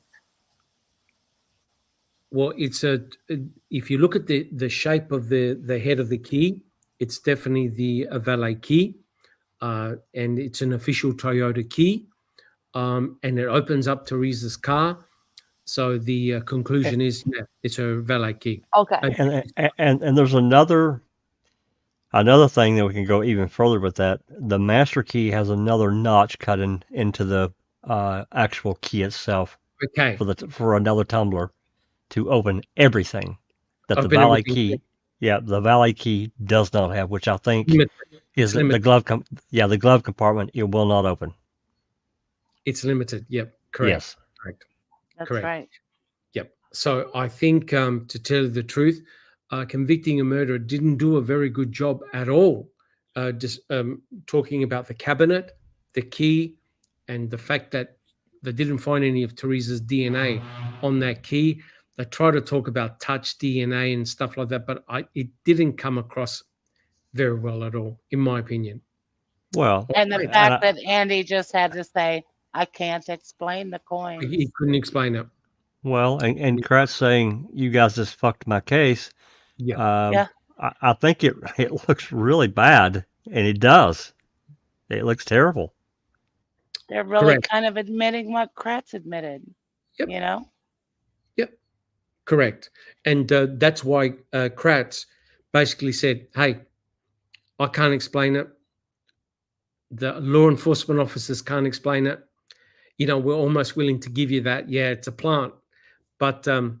Kratz forgot that, wait, the key's got Stephen's DNA on it, which then insinuates potential nefarious activity by the crime lab. And that's when you run into a lot of trouble. And to make matters worse, you can't repeat the experiment. Culhane used up all the DNA, and that's a sin. You don't do stuff like that. All right. So Jack 61, can we have a look at the next slide, please? This was very, very interesting. So Kratz said there was a need to get Stephen Avery off the streets. So Stephen Avery got arrested on November the 9th for a weapons charge, right? Now, remember, these guys, the detectives, they were going in and out of Stephen's bedroom trailer on many occasions, and they saw that the rifles were there. But they had a specific search warrant to go in and confiscate the rifles. As a consequence of that, Stephen Avery was arrested. Now, those rifles, the weapons, they didn't belong to Stephen. They belonged to Roland Johnson. Now, here's my question to the panel. Why was there a sudden need to arrest Stephen and get him off the streets on November the 9th? This is before they got the DNA results. Well, they had to. They end the depositions, or at least didn't try to interrupt them.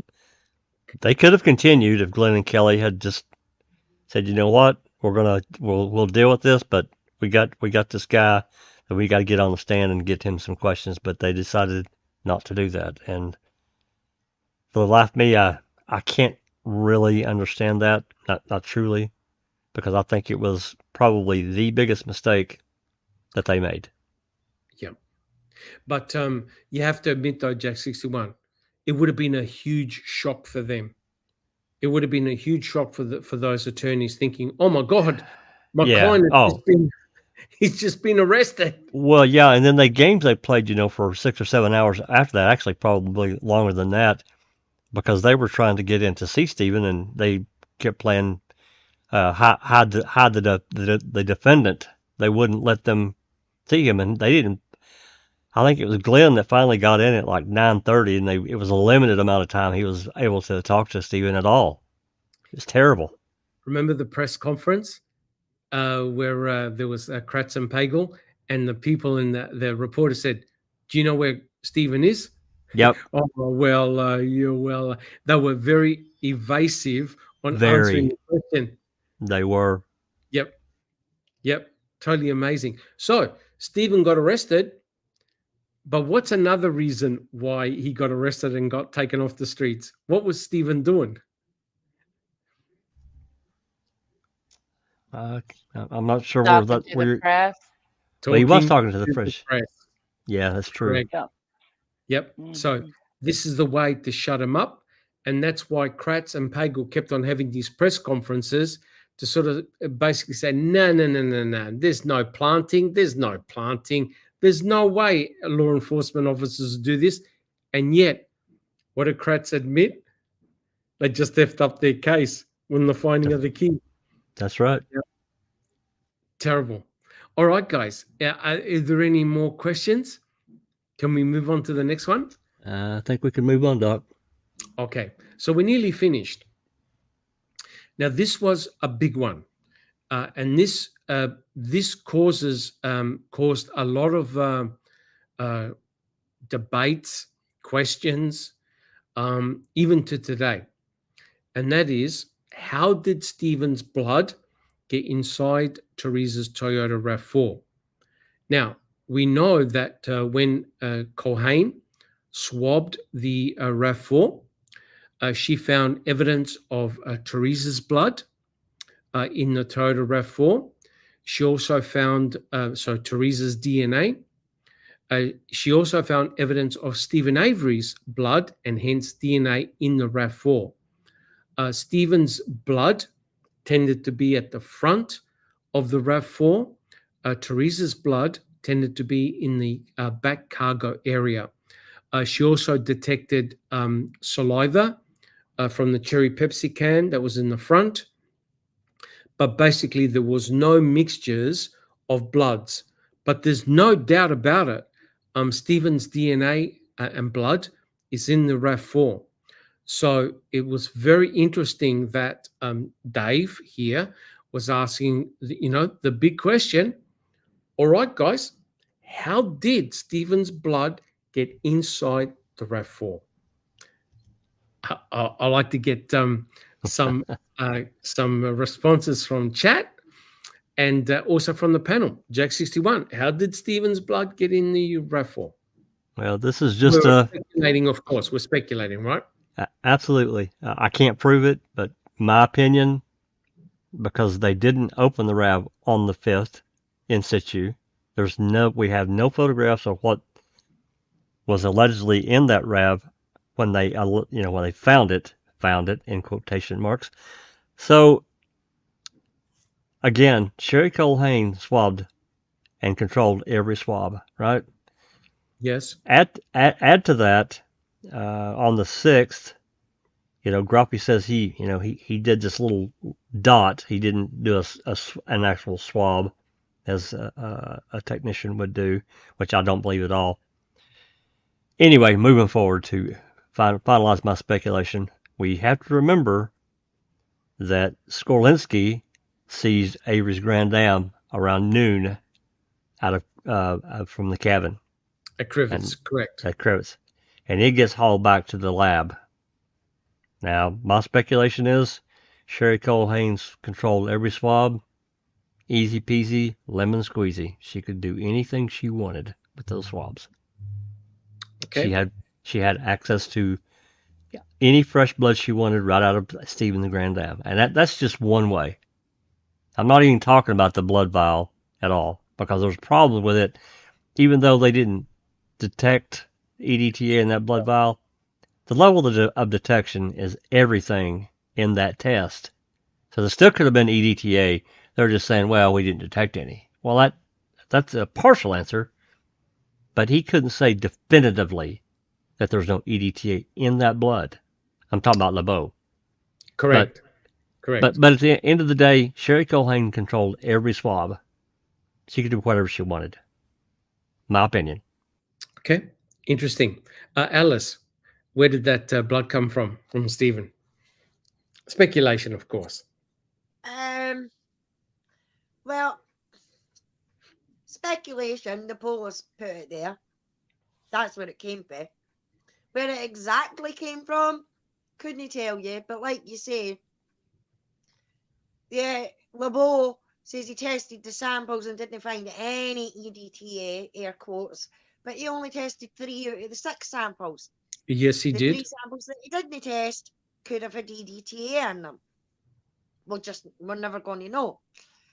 But I'm going to speculate maybe one even a wee bit better than Jack, is that I think that, yes, Culhane had access to everything, but we've also got to remember that it took them an hour and a half to 2 hours to drive from where they were to the crime lab, which is only like Yes. a 45-minute drive or something like that. But it took them 2 hours or something to do that. In my opinion, that's where the blood got planted, was in between that space of time. Because why take 2 hours for a 45-minute journey with sirens and everything like that going? Because they would have had sirens and that going. They just found a motor at a supposed crime scene, everything like that. They want to get it back and get it tested as quickly as possible. So sirens and everything going, you know. Yes. That's where I think the blood has came from and where it was planted. It was in that space where they got it to drive into the crime lab. Do you think a lot of this speculation that we're discussing at the moment could have been solved had they opened up the RAV4 and taken pictures and a video? Yes. Absolutely. Yes. On site? Interesting. Absolutely. Interesting. Yeah, Jack 61, did you have thank you, Alice. Did you have an additional comment? Well, yeah, I mean, regardless if they opened it, I mean, I think it would have been the proper thing to do to have opened it right there. I don't know of any missing person case that the vehicle, if it's found, doesn't get opened on the spot and examined. And, bring your video camera, bring your photographer, document it all right there on the spot. Don't dick around and create this opening with a guy that's suing your ass off, so you can nail him. You got this guy. I don't remember which episode it was. Lack of evidence doesn't mean evidence of. You know what I'm saying? Yeah. He's saying that just because we don't, we didn't photograph or we can't see evidence doesn't mean it didn't happen, which is complete bullshit to me. If you've got proof, you need to bring it if you're going to lock somebody up for the rest of their life. I'm sorry, you just do. Accuse them of murder. Correct. Yeah. Okay. Thank you, Alice. What about yourself, Katie? Where do you think the blood? I can't really add anything more to Jack or Alice. I mean, that's, of course, all we can do is speculate. But when they took him to the hospital and did the swabs, did they draw blood too? No. Nope. No blood. No blood. No. But they did swab his groin, but that wasn't part of the order. Correct. Yeah. Yep. They would have done a buccal swab, and they also did groin swabs. Correct. Which they were meant to do. Correct. So no blood was drawn. Okay. Neverly, where do you think the blood came from in the RAV? I think what makes most sense to me is that it came from the Trans Am, because we know it's Stephen's blood. We know that he recently bled, and we saw pictures and there was a bunch of blood there. When it was placed, I also want to agree with Alice on the way to the crime lab because of that missing, I think, an hour or an hour and a half. It took an additional time. Correct. Well, that drive leaving from, I mean, it would have been better for them have went south of Manitowoc and then west. It would have been more of a straight shot, but instead they went through Chilton, which is where Queso's at for some reason. It's a bit of a longer drive. Don't know why they went that way. It's about a 3-hour drive, I think, or so. Maybe a little bit longer because I don't know how fast they could actually travel, but it's roughly a 3-hour trip from Madison to Manitowoc. I think it's about something like that. Anyway, I just found it a little strange that they would go through Chilton, but not entirely. I mean, it's just a different way to go. Just a thought. Awesome. Thank you, Neverly. What about Ali, you? Oh, sorry, Doc. Ali had a question. Yeah, He yeah. says, was there a drip of blood inside a passenger side door? Was it on the door part or the carpet, the car part? No, it was The door on jam. the Door it was jam. on the door jam. So if you actually have, if Jack 61 puts up the picture up again, it's on the bottom right hand corner. There was a solid drop of blood. You can see here on the bottom right hand corner, that's on the passenger side in the back door frame, not on the actual door, but actually on the door frame. And that brings up another question that we've discussed about this several weeks ago. If he was actively bleeding from his right finger, which hand would he have used to open that door, that back right door? I mean, to me, he would have used his right hand. His and there right would have hand. been, and there could have potentially been blood underneath that handle and potentially on that damn door if he was actively bleeding. But there wasn't, as far as we know, there wasn't any. Correct. They found none of Stephen's DNA or fingerprints or blood on any of the door handles, but they did find Teresa Horbach's DNA, touch DNA on the inner door handle on the driver's side door. Yeah. Which is very, very interesting. But in terms of Stephen, no, they found none. Right. Do we have any more questions? They found Teresa's what? What now? DNA. They found Teresa's touch DNA on touch the DNA. inner in door Stephen's handle car. on the driver's side. No, her car, the RAV4. Oh, her car. On Okay. her RAV4. Correct. Just give me a sec, guys. I'll be back in a sec. Continue. Yep. I'll Allie has. just say that. Oh.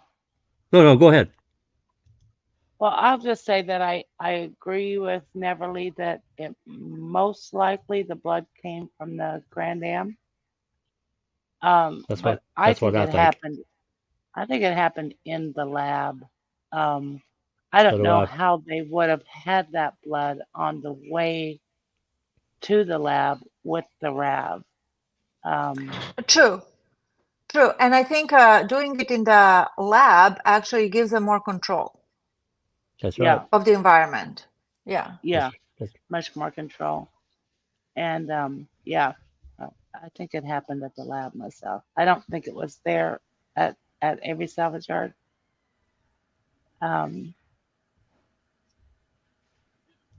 Most likely at the lab. Who knows? Who really knows? But that's what I would guess.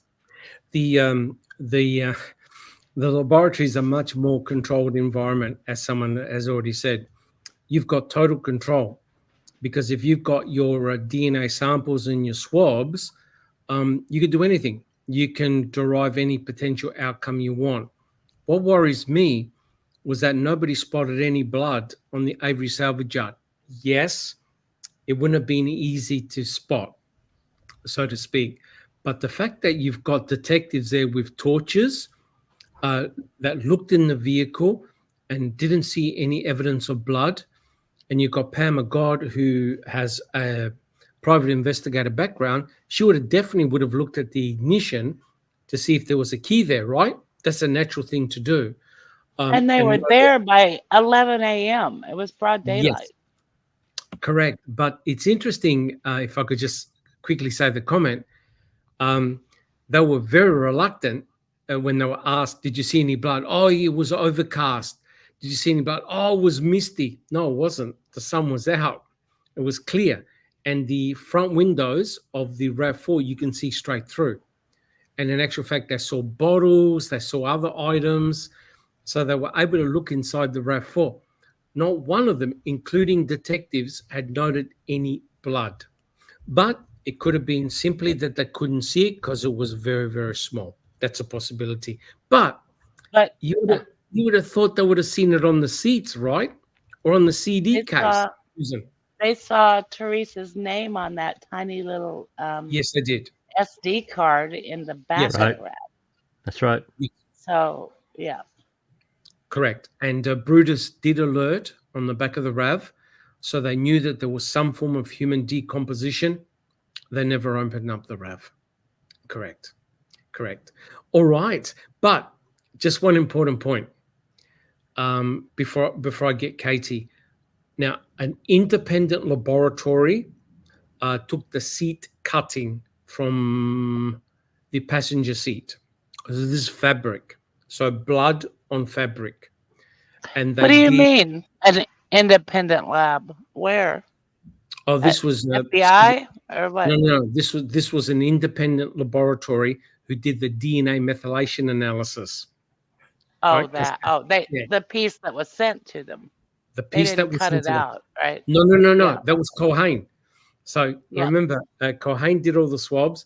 Culhane cut out the fabric pieces from the RAV4. So the seat cutting that she sent to the laboratory, they were able to isolate genomic DNA from that. Two important points. One, it came back as Stephen Avery's profile, right? So that blood in the RAV belongs to Stephen. You can't dispute it. This is from what they tested, the DNA came back as Stephen Avery. But most importantly, the age of the DNA was 9 years older than Stephen. And that's within the limits, which means that the DNA couldn't have been from the purple top tube. It was fresh. The blood was fresh. The DNA was closer to Stephen's age in 2005 rather than 1996. So how accurate is methylation test, really? Is that exact science? It's not 100%, and because there are many factors that can affect your it's called the epigenetic age. So whether you smoke, drink, some type of genetic disorder, all of those things can affect your so-called epigenetic age. In a perfect world, if you say 20 years old, when they do DNA methylation, the DNA will come back as 20. But the reality is there's always a plus or minus, right? There's always an upper and lower boundary. But this group, they were very extensive in their analysis. They were very, very good. And they built like a molecular clock that was linear. So it was very, very accurate. It just so happened, Susan, that when they tested the DNA from the seat cutting, it had an upper boundary limit. Do you know what I mean? Instead of having a lower error rate, it almost had the maximum allowable. So go figure. Yep. But it tends to suggest from DNA methylation that it wasn't from the blood vial. Correct. All right. Do we have any other comments? Maybe that upper range. Could a variable for the methylation testing be the stress of being in prison for 18 years? I wonder if stress would be a factor for. No, normally not, because the DNA methylation is just a molecular event. Right. You have methylation patterns as we age. The methylation patterns change. That's a well-studied science. The problem is with DNA methylation, only a few laboratories can do it. Right? It's not something that a crime lab does. It's got to be sent out to a laboratory that does DNA methylation analysis. It's a complex process. Oh, so you were talking about the age of the blood was. Yeah, correct. The age of the so DNA. Could that be a factor of, that couldn't be a factor at all? You say there are different variables? Yes. Or the range? Yes. So in other words, in a perfect world, if Stephen was 43 at the time, the DNA would have come back as 43, but it came back as 9 years older, right? So because they did control tests, the upper and lower bounds were 10 years. So anything above 10 years, they would have rejected it. They said, no, this is too inaccurate. But because it was in the 10-year range, they accepted it. They did statistics and it all panned out. Okay. Correct. And then I had one more thought, and I'm curious for everyone on panel and everyone in the chat. which is your dominant hand, and which hand do you open your car door with? I'm just curious to see. All right. My dominant hand is my left, and I open my car door with my left every time. You know what's interesting? Sorry, Susan. I just want to say, if you are doing something nefarious, like you've just killed somebody and your hand is bleeding, I could see somebody using their left hand to avoid getting blood on the handle. Right. But here's the issue. That means you're cognizant that you're bleeding, which means you know you're bleeding, which then goes, oh shit, have I actually left my blood inside the car? Exactly. Yeah. There's no attempt of any cleanup. That's the clue. That's the clue. And when the press were there talking to Stephen, and Stephen went to show them the maroon van that Teresa had photographed, he used his right hand to open the door. So he wasn't like, oh, better use my left. No, he just naturally opened the door with his right. That's right. The one with the cut. That's right. It didn't inhibit him. It didn't go, oh no, I better not do that. No. He just naturally used his right hand. Yep. Anthony Hills has a question. Hills has a question. So how credible is the EDTA test? I can't fully answer that, but just understanding what Buting said, and what Gon tried to blather off in this pretrial motion.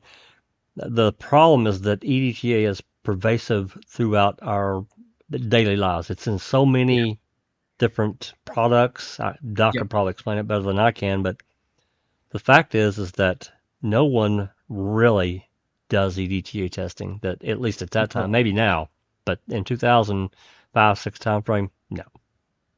Yep. The problem with EDTA is that it's fairly ubiquitous. It's everywhere. It's in soaps, it's in detergents, it's in car products. And Judge Willis knew this. That's why Judge Willis, I think he wrote a memorandum or some type of brief where he expressed his concerns about EDTA testing, because had they found EDTA, right, the state would have argued, well, how do you know the blood wasn't contaminated with a car cleaning product where Teresa used that had screwed either way. That had screwed either way. Yep. Right. So you could argue it either way, but the fact that no EDTA was detected doesn't mean that EDTA wasn't present. It just means that it wasn't detected using their detection system. Correct. Because there was a cutoff. Anything below that concentration, they can't detect it. Which means so many parts. What means like so many parts per million, right, Doc? Correct. The test that the Dr. Lebeau devised, that worked. It worked. Did it have problems? Yes, it did. It definitely, it wasn't perfect, but it worked. It did detect EDTA. But because there's a threshold, even though could be trace amounts of EDTA, because you're below the threshold, you can't detect it. Yeah, Ali said it perfectly, but the defense failed to make it simple enough for the stupid jury to understand. And I agree with that. Correct. That's why they had to get that lady to come in who was a scientist to sort of say, hey, look, I don't speculate here. With these tests, you either detect it or you don't. It doesn't mean that it's not present, right? And using the argument that they used on Convicting a Murder about the absence of evidence, right? So the EDTA could have been there, but your system that you used could not detect it. But I'm fairly convinced that because of the DNA methylation, the blood was fresh. I wonder if LeBeau blinks like that all the time, though. Fast Everly. Him and Kim Davis should get together, right, Kay? Well, I know she's lying, so I don't know. I always found LeBeau not credible because of his body language, and I just thought how convenient that he had to create the test and screeched right in there at the perfect time to place it right into the trial. I don't know. It just felt wrong. I mean, it's a feeling. That was an argument, actually, when this all came about, because originally the FBI said it's going to take 6 months to a year to do this test. Yeah. Then after the first of the year, a U.S. attorney in Wisconsin gets involved, and all of a sudden, the FBI can do the test, and they can do it pretty quickly. And then, what was it, Doc, 2-3 weeks later, or whatever the hell it was, in the middle of the trial, it was pretty quick. LeBeau presents his evidence. But to me, LeBeau reminded me so much of a used car salesman, a shady one. That's the feeling, the vibe I got from him. But he may be a good guy for all I know. But yeah, I really wish I had more footage of him to look at, other than him at trial, because I mean, you don't know what his body language is like all the time. You don't know what the tells are and all that. But that was so suspicious. I don't know if everybody knows this, but when an FBI agent testifies, FBI handlers, or I say handlers, they're people from the FBI in the audience watching them. Yes. Every time. They basically do an evaluation of how well they performed. Yep. Yeah. They're very, very hypercritical. Yep. They really are, and it can go directly into this person's personnel file. Correct, except he made a fatal mistake by commenting on three swabs that he never tested. That's right. That was a huge mistake to me. J. Edgar Hoover would have been rolling in his grave. You never make a comment on what you don't test. Plus, of course, the biggest farce was the Wisconsin Crime Lab handed over the swabs to test. They never even did independent swabbing themselves, which was pretty crazy. Yeah. But the reality is, just before we go on to the next slide, we're nearly finished, guys. 99% of the audience would have had no idea what they were talking about. No. Yeah, I agree. All right, Jack 61, can we progress with the next slide, please? Now, this is a ripper. So, essentially, what the state is saying here is that Stephen's blood got in the RAV4 because it came from that cut. Now, the cut you see on the top left-hand corner, that's a photograph taken on November the 9th, right? And Stephen said that on November the 3rd, he recut open his wound at his sister's place and he bled. In fact, he bled so much that he went to his Pontiac Grand Dam, bled in the Pontiac Grand Dam.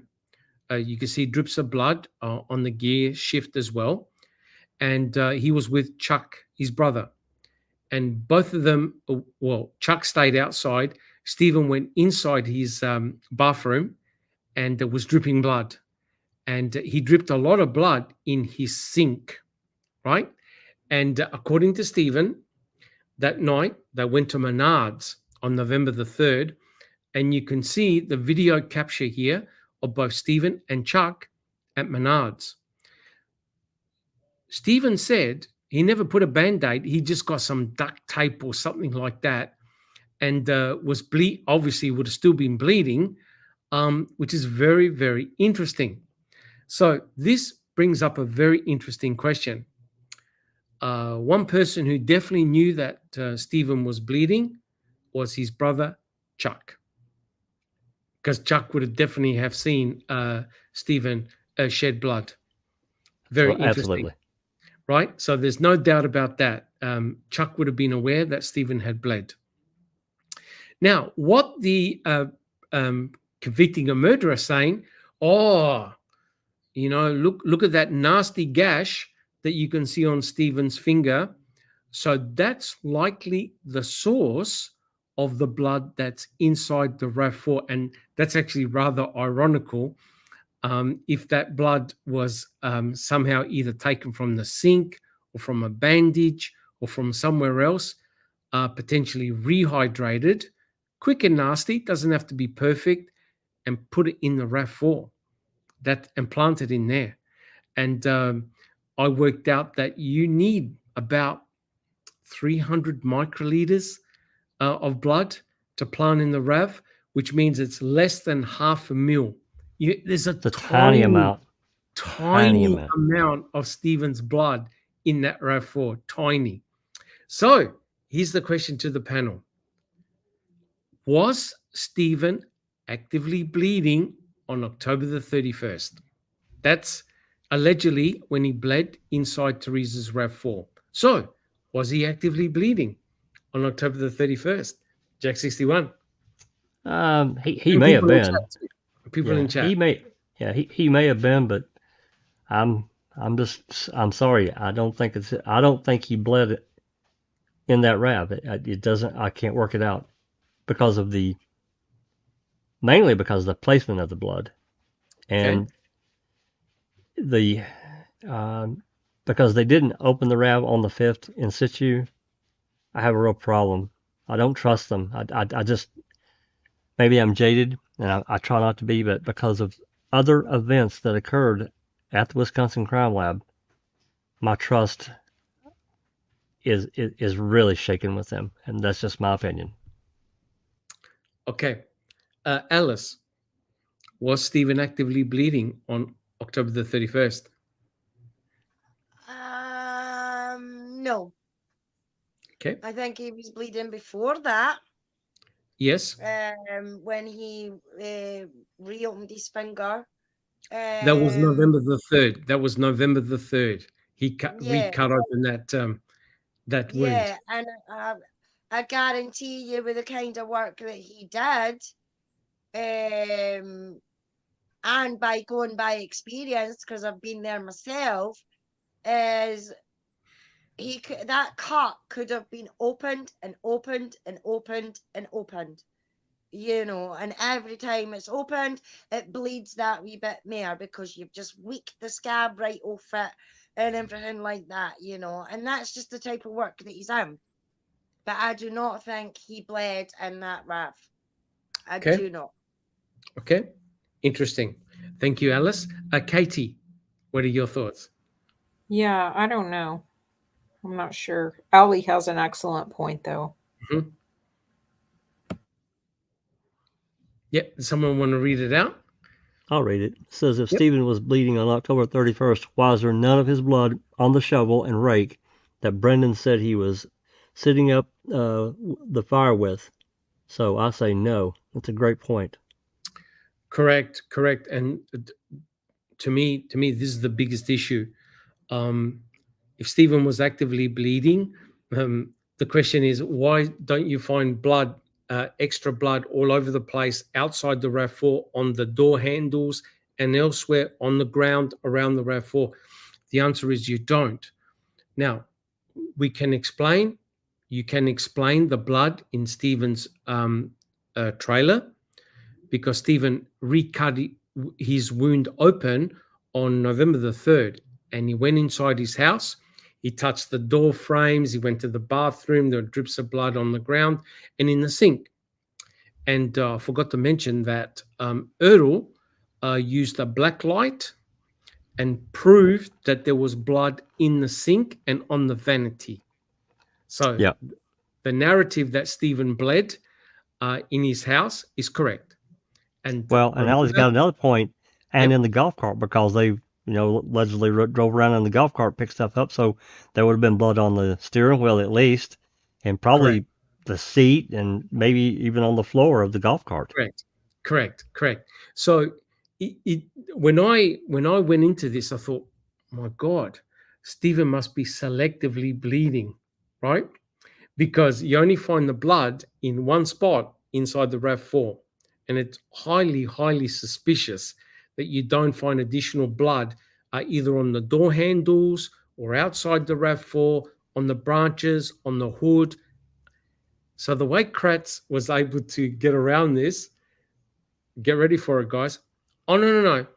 The reason why you don't find blood on the steering wheel, the gear shift, the brake, this, and this, is because Stephen bled after he parked the RAV. Yeah. He cut himself underneath the hood when he went to the hood. So all you're doing is you're speculating because you can't answer the question, right? Well, there's another thing, too, that I always found really suspicious about the blood in the RAV, because it's smeared on the CD case. Yes. Yes.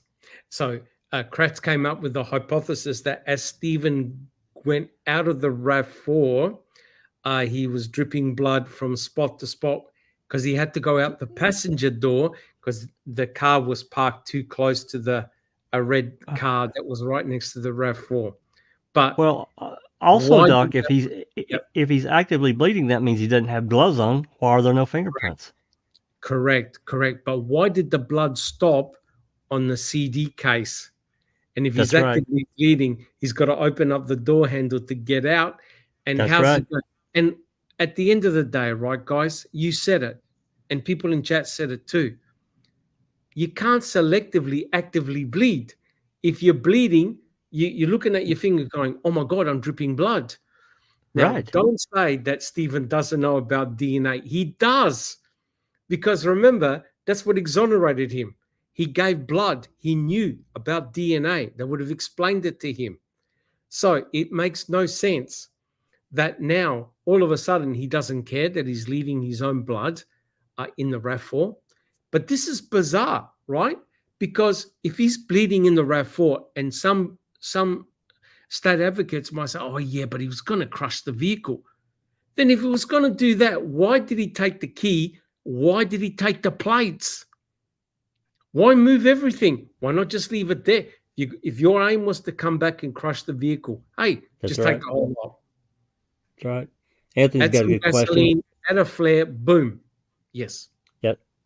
Would it have changed anything if the RAV had been found at Cuss Road at the turnaround? Yeah, I think it would have. I think it would have changed a lot of things because, well, I mean, that's a big rabbit hole to go down right there. But yeah, I think it would have changed many things. It goes back to the question that Susan asked several months ago. Why move? Why not just pin everything at Cuss Road? Correct. Right? Correct. 100% correct. Anthony, we don't know the answer to that one. But Neverly, was Stephen actively bleeding on October the 31st? Oh, Neverly, mate. Pure. No, I'm here. I'm just thinking because I don't know what to say. It's pure speculation. You know, he was bleeding. I don't know, that wound, the way I saw it, and I forgot, of course, when it was the picture was taken. November the 9th. It seemed like the 9th. Okay, so that's, let's say it was on the 3rd. That's 9 days. That looks kind of, and it was reopened on the 3rd. So yeah, could have been. I really don't know. But about the selective bleeding, it's just very shady. And also, like, I'm right-handed, but I open my car with the left hand because you can't open it with your right hand. The driver's side. Yeah, you have to flip your hand under, and it's kind of a weird kind of thing. My car is a little bit different. It doesn't have that like under thing, or it doesn't have like a lever. It's flush with the door. Right. So you have to stick your thumb in, and I mean, you could, I guess, do it, but like upside down. Right. Yeah. But if it had a conventional door handle, you would use your right? Yeah. Okay. Most likely, yeah. But I don't know the answer about the blood. Okay. Thank you, Neverly. I'm tending to agree with Allie, because if he was actively bleeding, I mean, the rake was brought over from Barb's house, but there would have been blood all over that shovel, right? Well, yeah. Look, I mean, guys, come on. We can't muck around here. If you're attacking somebody, if you're dismembering somebody, it's likely you're going to do injury to yourself, correct? If you're very possible. Absolutely, it's very possible, yeah. So the question is, where is the blood? Where's his blood? Where's Teresa's blood? You don't find it. That's the bizarre thing. That question that Anthony asked was a ripper, because Susan asked the same question. How come they never made Cuss Road work? Right? I still can't answer it. Susan, was Stephen actively bleeding on October the 31st?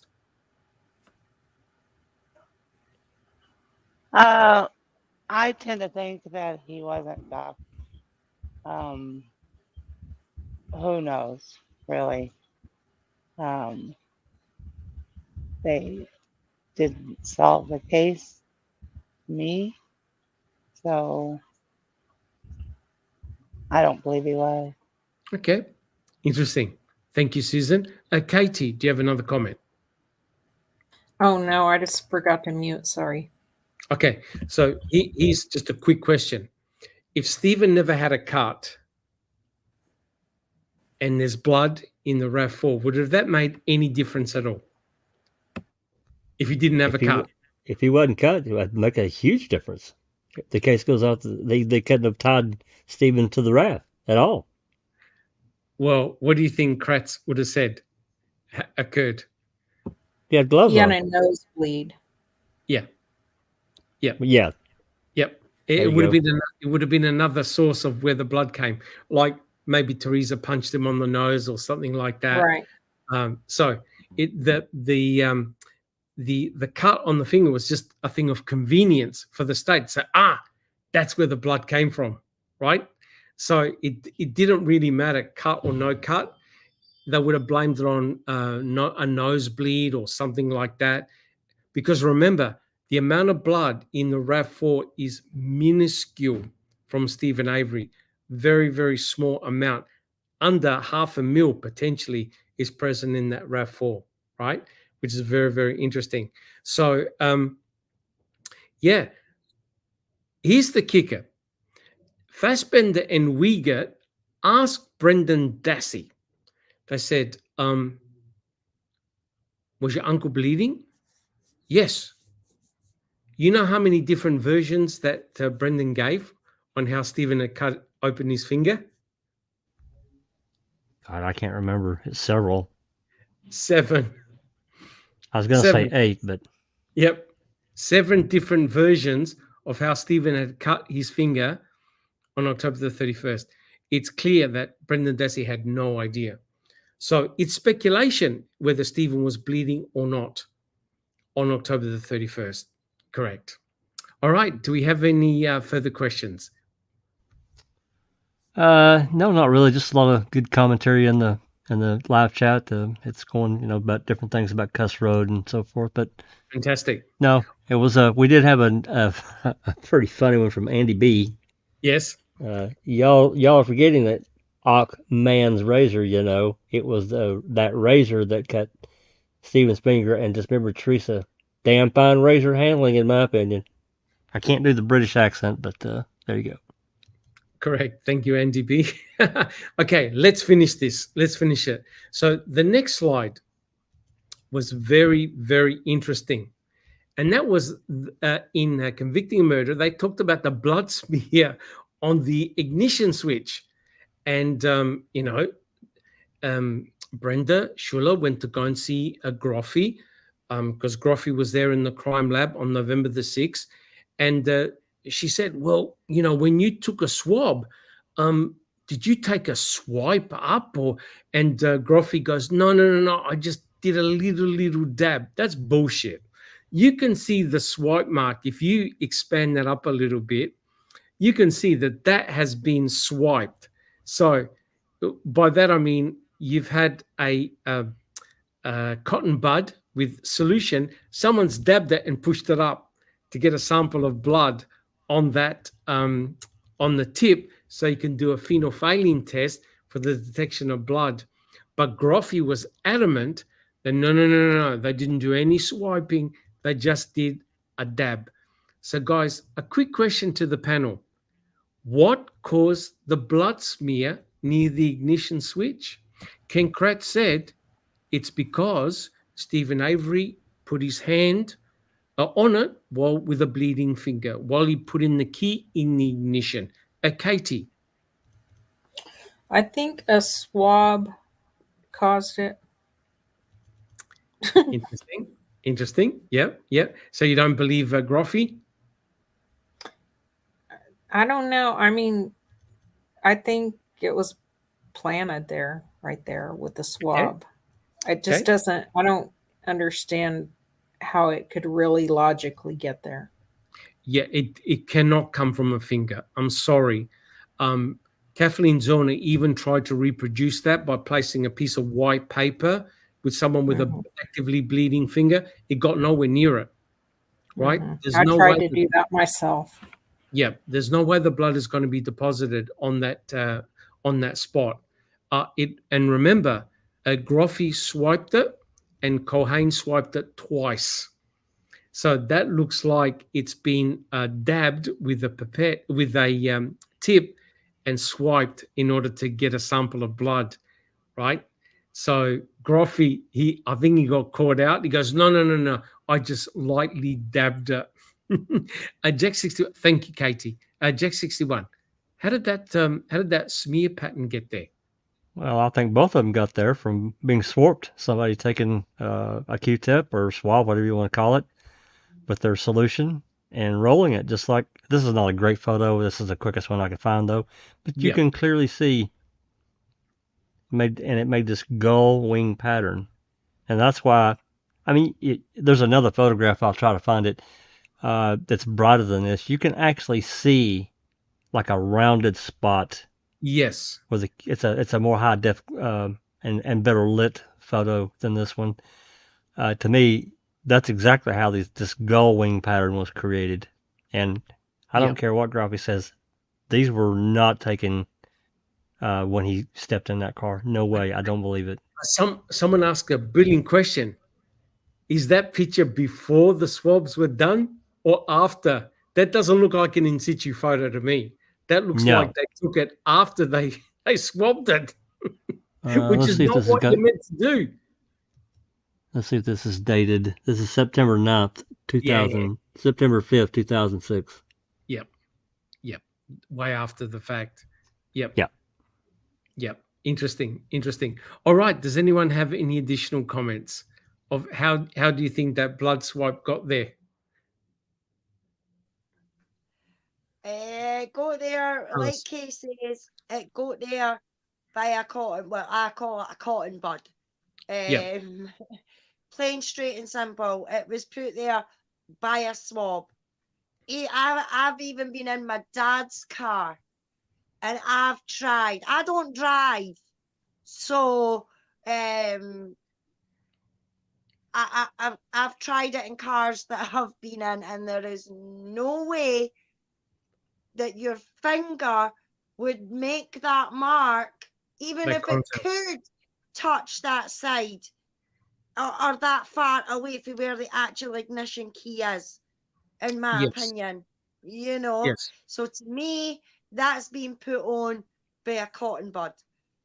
Yeah, or some type of pointed object for sure. So I want to ask a question in chat. How did that blood get there?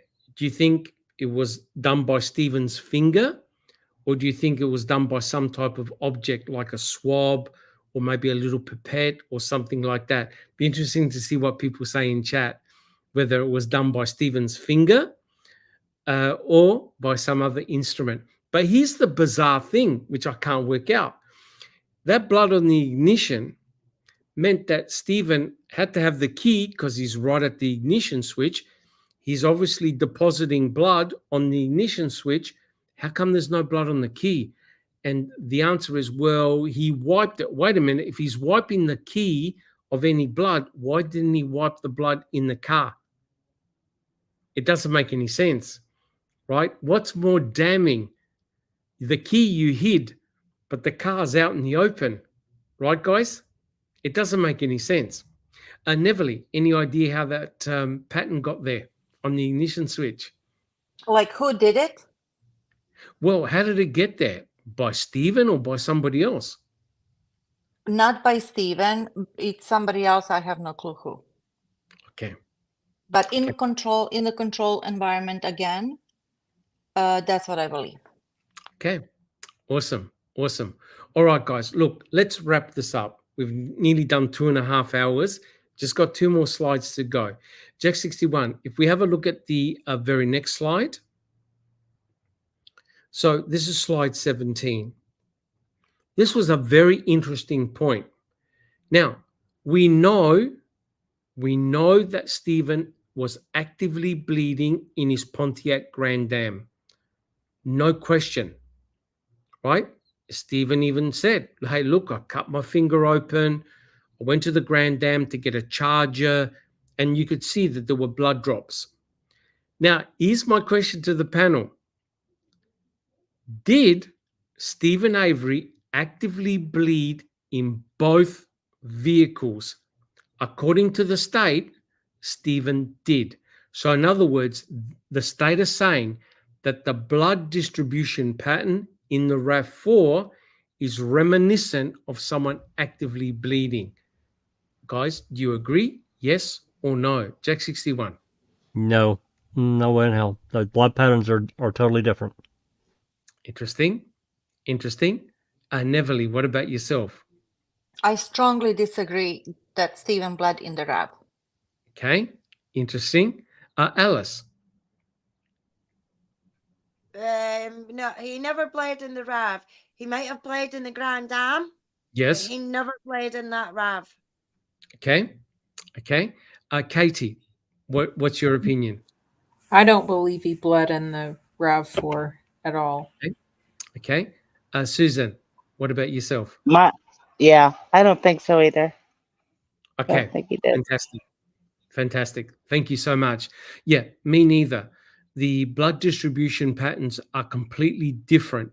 And it's very interesting that Kathleen Zorner's expert said there's nothing that connects the dots, right? If you look at the Pontiac Grand Dam, the blood drops are actually very, very close together because he's dripping blood. In the RAV4, there's quite a distance between the blood drops, plus all of a sudden the blood stops outside the RAV. How can that possibly be? So does that mean that Stephen just bled in 6 spots in the RAV and suddenly stopped? That doesn't make any sense. So I tend to agree Stephen definitely was actively bleeding inside his Pontiac Grand Dam, but the RAV4 looks very, very different. It looks manufactured. Plus, if he was driving the RAV4, you see none of the blood on the steering wheel, the gear shift, the brake, all parts that you handle to drive a car, you don't find present. Jack 61. Sorry, I was muted. I found a better photo. It is a more high def. Yes. And I grabbed it just to show what I was talking about. This photo, you can clearly see. I don't know if you can see my mouse cursor turning or not. It may not show on screen, but you can clearly see the 2 dots. They're side by side there. There it goes. You can see them right there, where somebody has taken a swab, rolled it, and swarped it. I mean, I'm not a lab tech, but that's how they do it. Yep, correct. So if ever you have the chance and you have a little bit of blood, let it sit there for a while, let it dry, and then get a wet cotton tip and do the same thing. You'll be able to reproduce it. In fact, Kathleen Zorner and her blood expert were easily able to reproduce that with a cotton swab, which is a bit of a worry. That's for sure. Yeah. All right. But, at least in this particular episode of Convicting a Murderer, they talked a lot about the forensic evidence, which was really, really good. But I think Groffy, he was telling a porcupine to tell you the truth, because he said, oh, no. But you know what was really funny, guys, is that they kept on asking law enforcement officers and also Groffy, if you were going to plant something, how would you do it?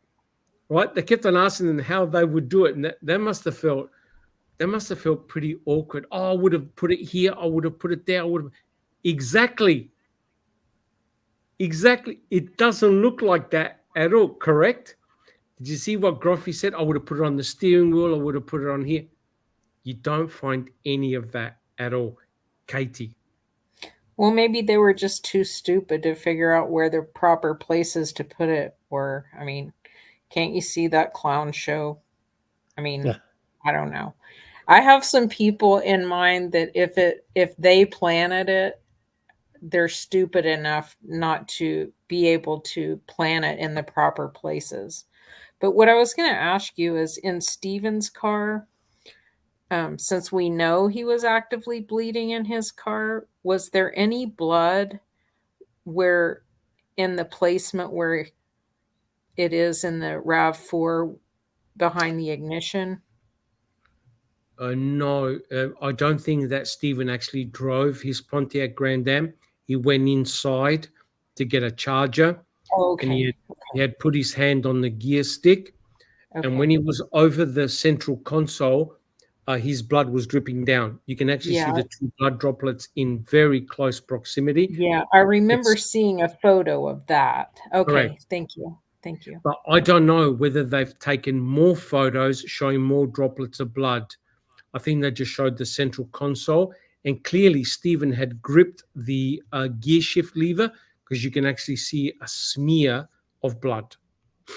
Correct. But in court, they were saying that the blood distribution pattern in the RAV4 is indicative of an active bleeder. All right. Guys, do we have any further questions? Good, a couple of comments, some good ones. We'll highlighted those, and we'll save them to the end because it's a little bit off the topic. But Anthony Hill says A23 is clearly visible outside the shipping container. Why not at Avery salvage yard? And the only thing I can say is I just don't think that the photo is high def enough to see it. That's just an opinion. I can't prove that, Anthony, but I just think the photo is just too low quality. Because I've looked, I know exactly what you're talking about, and it kind of is a problem, but it's not. Those are not high def photos on the outside, and we actually only have a few what I would consider high definition photos in the entire case. Anyway, we don't have many. Correct. Yep. Correct. Yep. That's a very, very good point. All right, guys. Our final slide for today. Our final slide for our rebuttal. Praise be Jesus. And the final thing they talked about was the fingerprints in the RAV. Now, allegedly, there are 8 sets of prints, latent prints in and outside of the RAV4. They do not know who it belongs to. And they mention exactly where those fingerprints were. They've got 8 sets of latent prints. They don't belong to Stephen. They don't belong to Brendan. I think they checked about 4 or 5 other individuals from the Avery and Dassey family. It doesn't belong to them. And So, Lincoln Colburn. Yes. So the argument is this. Because they don't have Teresa Hallbach's fingerprints, they could well be all of Teresa's. Now, when you come to think about the bottles, the CD case, the other items that she would personally touch, yeah, that's reasonable. But the one that does my head in is the one near the door lock where A23 was. Again, we don't know whether all the prints were different, similar. No analysis was done. So, guys, what do you think? Our final slide. Who left their latent prints on and in the RAV4? Do we know? Jack 61. We don't know, and that brings in another gigantic question mark. Why weren't they run through APHIS to try to identify these fingerprints? Yeah. Even if they came up with nothing, that's better than to not have tried to find out. It could have led to someone, whoever, that wasn't involved, that was in her car. You can eliminate them. But by not running them through APHIS, through the system, to me, it creates another gigantic question mark as to why. I think... right. Yep, Susan. And it's possibly the killer. It could be. Yep. But the argument, though, Susan, in court was that Tom Fallon, he was rather devious. He goes, well, I think he was talking to Riddle. He goes, well, do you have any latent prints from Teresa Hallbach? No. Could it possibly be that they belong to Teresa? And he goes, yeah, that's possible. Boom. End the conversation. End the story, right? Where we've just wrapped it up, right? Yep. Bullshit. They wrapped it up exactly right there. So here's the take-home message. Once they found Stephen's blood in the RAV, party over. They didn't have to do any more further investigation, because how was Stephen going to explain the blood in his blood in the RAV4, right? So they didn't do any further analysis regarding the prints. Okay, Alice, what about yourself? Who do those prints belong to? Possibly the killer. Okay. We know it's not Stephen, so Correct. who else could it be? You know, it's got to be somebody, and it's got to be somebody that's seen her after being on the property, because there was nothing like that while she was on the property. Stephen said she left. Stephen said he seen her turn left as he was going back into the house. So A23 could possibly be the killer. Yeah, and there's a set of prints at the back door where you put in the key. Yep. So Yep. it's very, very interesting that they did not do any further investigation. Katie, what about yourself? Yeah, I mean, how many different people's prints were there? Do They've we know got that? eight sets of latent prints. Eight I don't know sets, so how I much mean- analysis that they did. Yeah, I mean, it could be Teresa's, it could be possibly the killer's, it could be the person who changes her oil, it could be anyone who was hanging out around her car talking to her and leaning up against it. I mean, it could be so many different, they could have gotten there so many different ways that aren't nefarious, for one thing. Correct. You know what the most interesting prints are, apart from the one next to A23, are the fingerprints on the back tire cover. Damn right. God, and you know, the only problem with them is they're non-informative. They're smeared, which They're is smeared. I wonder if those are Teresa's. Could well be, because we got a witness. We got a witness that says he saw someone pushing that RAV. I'm just saying. I'm not saying about anything about who this person allegedly was, but There could have possibly been touch DNA there. I don't think they checked. I don't either. No. Yeah. well, you know, and Uyghur had that tire cover He took it for. home. He took it home. He for X amount of days didn't make a report as to why he took it. Yep. Correct. But the other problem, guys, is that it rained on the RAV. When Fassbender took off the tarps, it rained. Yeah. So any That's right. potential DNA or blood or whatever probably got washed away, which is a real shame. Yep. And Neverly, what about yourself? Who do those latent prints belong to? We don't know, but for the sake of the argument in court, the defense could raise a reasonable doubt to say it could have been the killer because it's not Stephen or Brendan. Okay. Interesting. But the same argument can be made for A23, right? The state were not interested in re-extracting A23. In fact, my understanding is they didn't even run CX through CODIS to find out what CX was, and that was blood in the quarry.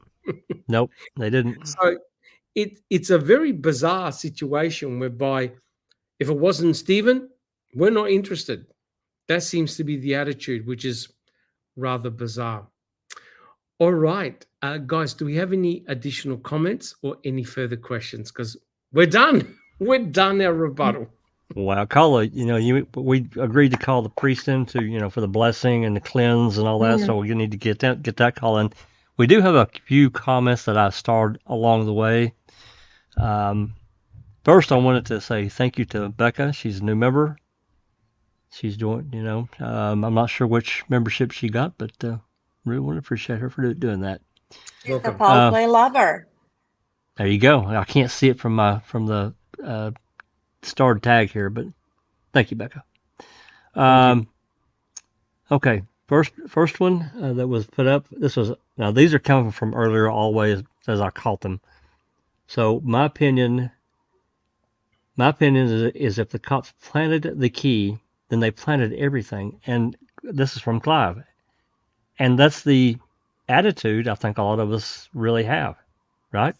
If they're going to compromise themselves to make that key appear with Stephen Avery's DNA on it, wherever the hell that came from, you got a problem, right? To me, Yes, you do. You do.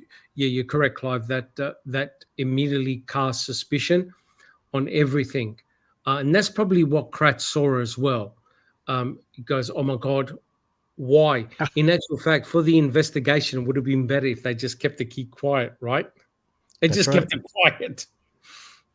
There you go. That's right. You have All to right. photograph it. You have to chain of custody. Otherwise, the defense is going to rip you a new one. Yep. I'll put this next one up. It's from James Crane. I'll let you guys rip it apart. If one piece of evidence is planted, then all of the evidence comes into question. Yep. Absolutely. Yep. I could not. It should have. Yep. I couldn't agree more. Yep. No disagreement. Okay. Sorry, I'm. Hey, while you're looking for that one, Nance, I don't know if it's Nance or Nancy Hand. How many other gun charge arrests are taken to medical center for DNA testing? Seems pricey for small town for that kind of a charge. It's an interesting comment. Yep. I'm looking forward to it so I can put it up, but I don't see it. It is an interesting comment.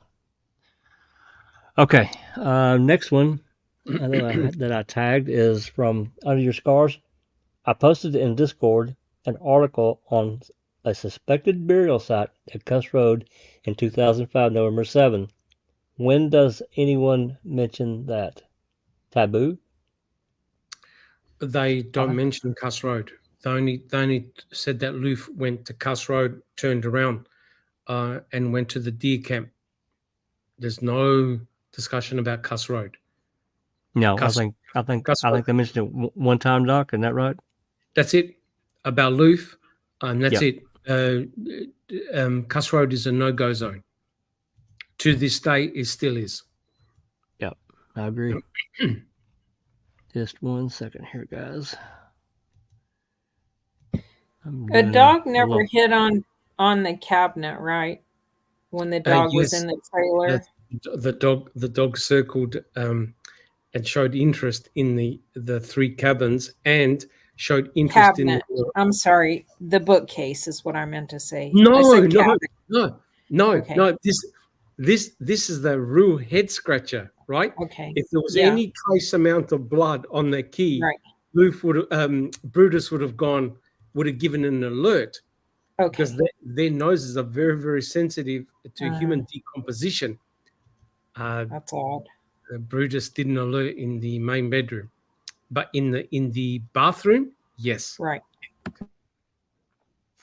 Okay, our next comment came from Graham. I can't remember, when did Cam explain wood and paint on the magic bullet? Doc? No, it's Susan. I did, however, have a guilter explain that to me. Well, and he said, "You share." It grazed Teresa, slid across the garage floor, which has chips of wood and little fibers from cloth or whatever. Picked it up as it slid across the garage floor and landed underneath the compressor. Except where did the red paint come from? Must have hit the tool chest or something. Or it was on the floor too. Oh, on the floor. Yeah. Okay, gotcha. Okay. Except of course really there was plausible, isn't it? Oh yeah. Except of course there was a big toolbox. Remember we saw it, the photographs. They showed there was a big toolbox right in front of the green compressor, so any bullet wouldn't have gone across. For a start, the problem with that scenario is this: the only way you're going to get wooden shards embedded into the lead is if you have a high velocity impact.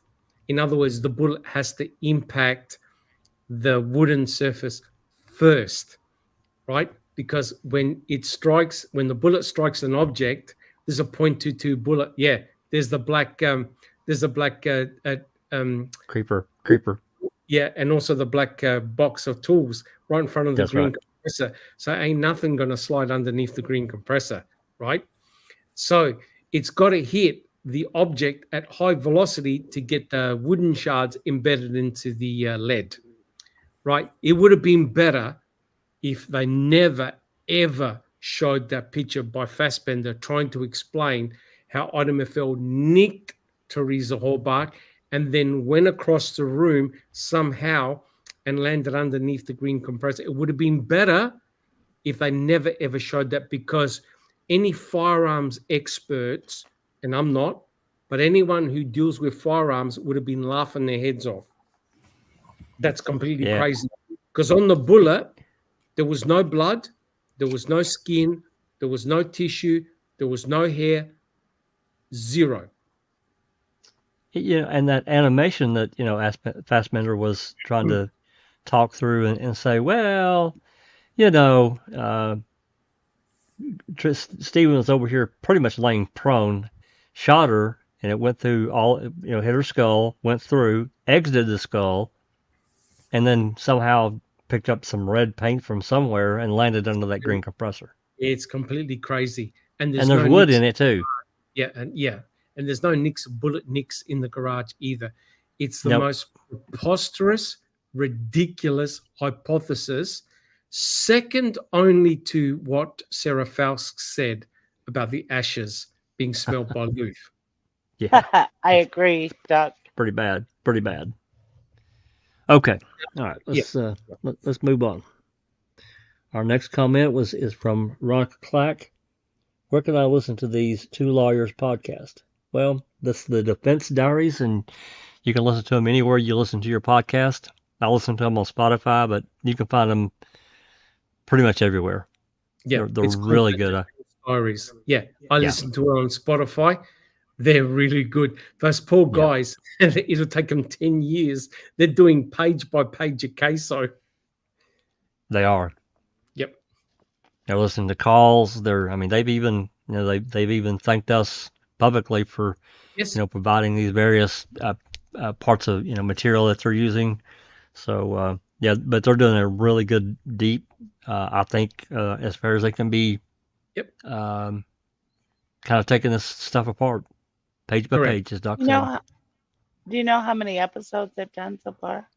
8, I think. Eight, I think. Okay. Yeah. I'm behind on that. They're going to be up to episode 100.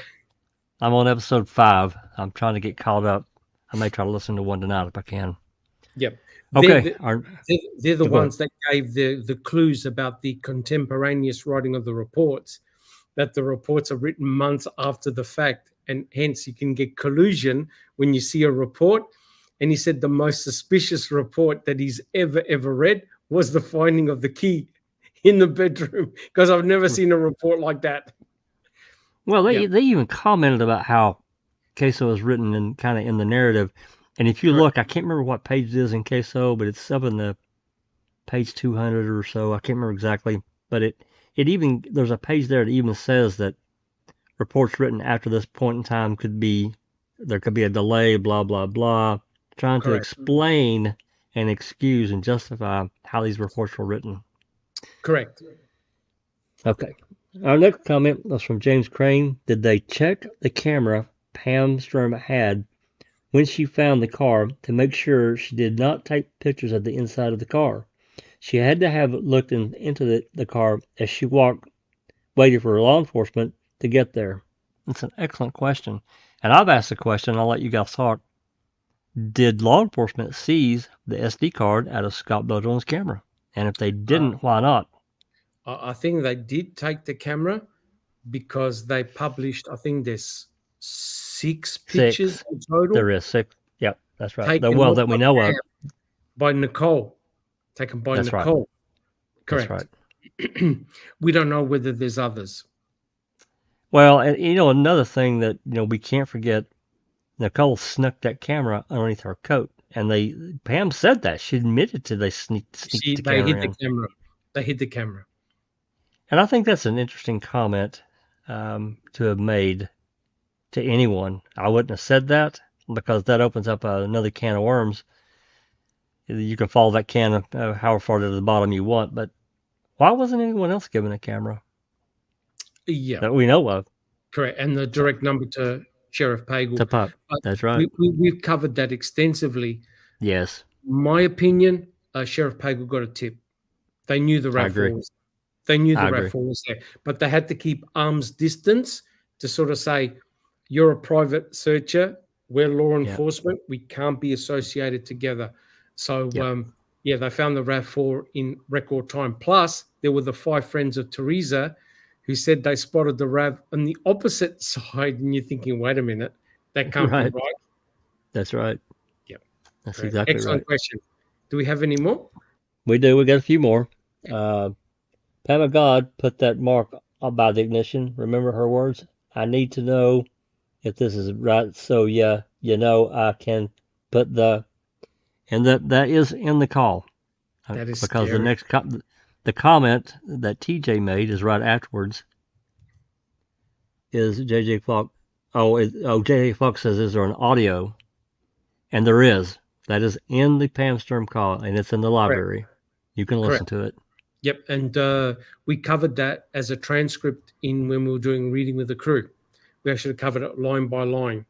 Yeah, Pam says something, then stops herself.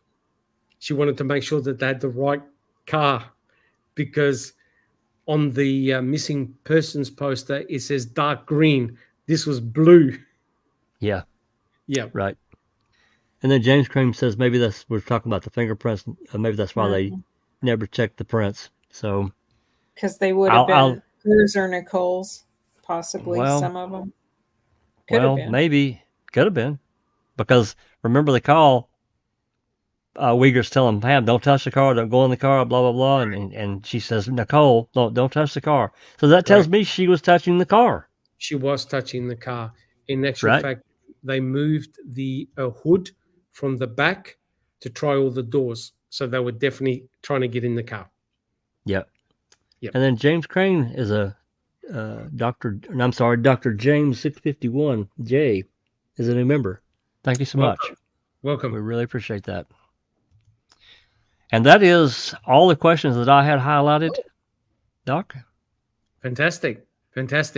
Well, look, guys, we've done 3 hours. It's been an enormous effort by the team. Thank you so much, Jack61, for collating all the slides. And the rebuttal has been really, really awesome. Very, very tiring to go through because, you have to be very sensitive with the material that you select and go through. But I believe the Foul Play team did a very, very good, diligent job going through the rebuttal. I believe that we were very, very fair in our portrayal of what we thought. Remember, these are our personal thoughts of convicting a murderer. But I've got one more question for the panel. Yep. And one more question for people in chat. Would you watch Cam again? Yes or no? Jack61. No. Alice.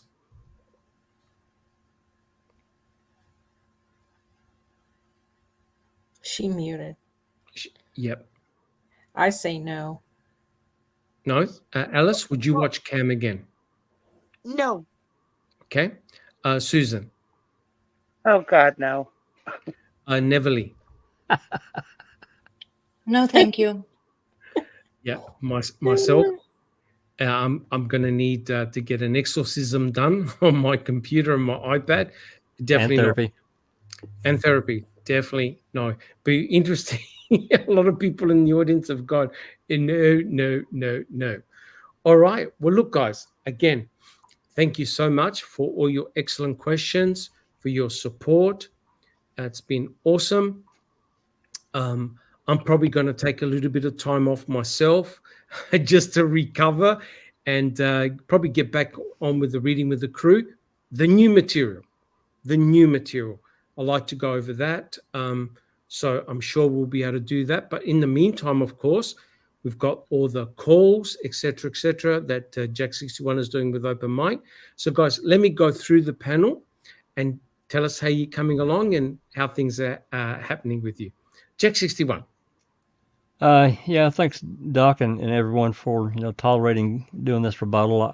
I think that I've had some comments directed at us that we were we're critical of people and so forth and so on, and we are, and maybe that's unfair, maybe it's not, but again, it's just a personal opinion of things that we've seen throughout the case, and the lack of, we talked about it at length at the beginning of this, talking about the key, the lack of integrity and how things were handled. And you think about, let's just be fair here. Think about this in today's world, how this would have come across being broadcast basically to the country, how this would have looked. Can you imagine Colburn, Link, Kacharsky being on the stand and giving this testimony, and then Kratz in his closing said, well, can't you guys just set that key aside? They were, these guys were just trying to help the case. Really? Yeah. I mean, to me, it completely blows your case up. And I agree with what I think James Crane and actually several people said it. If you've got one piece of evidence that's questionable, you have to question all of it. That's my opinion, and no one's going to change my mind about that. And that key is highly questionable. Yeah, there's just no way around it. Indeed it is. Indeed it is. Moving forward, as Doc said, I'm not going to be taking any time off yet, but I promise you after I get all the calls played and recorded, I probably will take a week off and not do an open mic. But we're going to be continuing, not tomorrow, but on Tuesday I'll be, because Amy has her live tomorrow night. I don't want to detract from that. So Tuesday, we're going to start in where we left off in the section of calls, which was January 25th through February 15th, 2006. We'll try to play some more of those. Hopefully we can finish that batch. I think there's 17 more. I'm going to try to finish those. And then I'll just continue. I'll probably do another batch Wednesday, another batch Friday. I'm going to try to get done as quick as I can so I can start recording, making videos, and getting them in a playlist. So that's where I'm at. And thanks everyone again for joining us on the live, and all my panel members. Thank you very much. Thank you so much, Jack 61. Alice, what about yourself? Yeah, doing good, Doc. I think it's maybe a good idea that we take a break.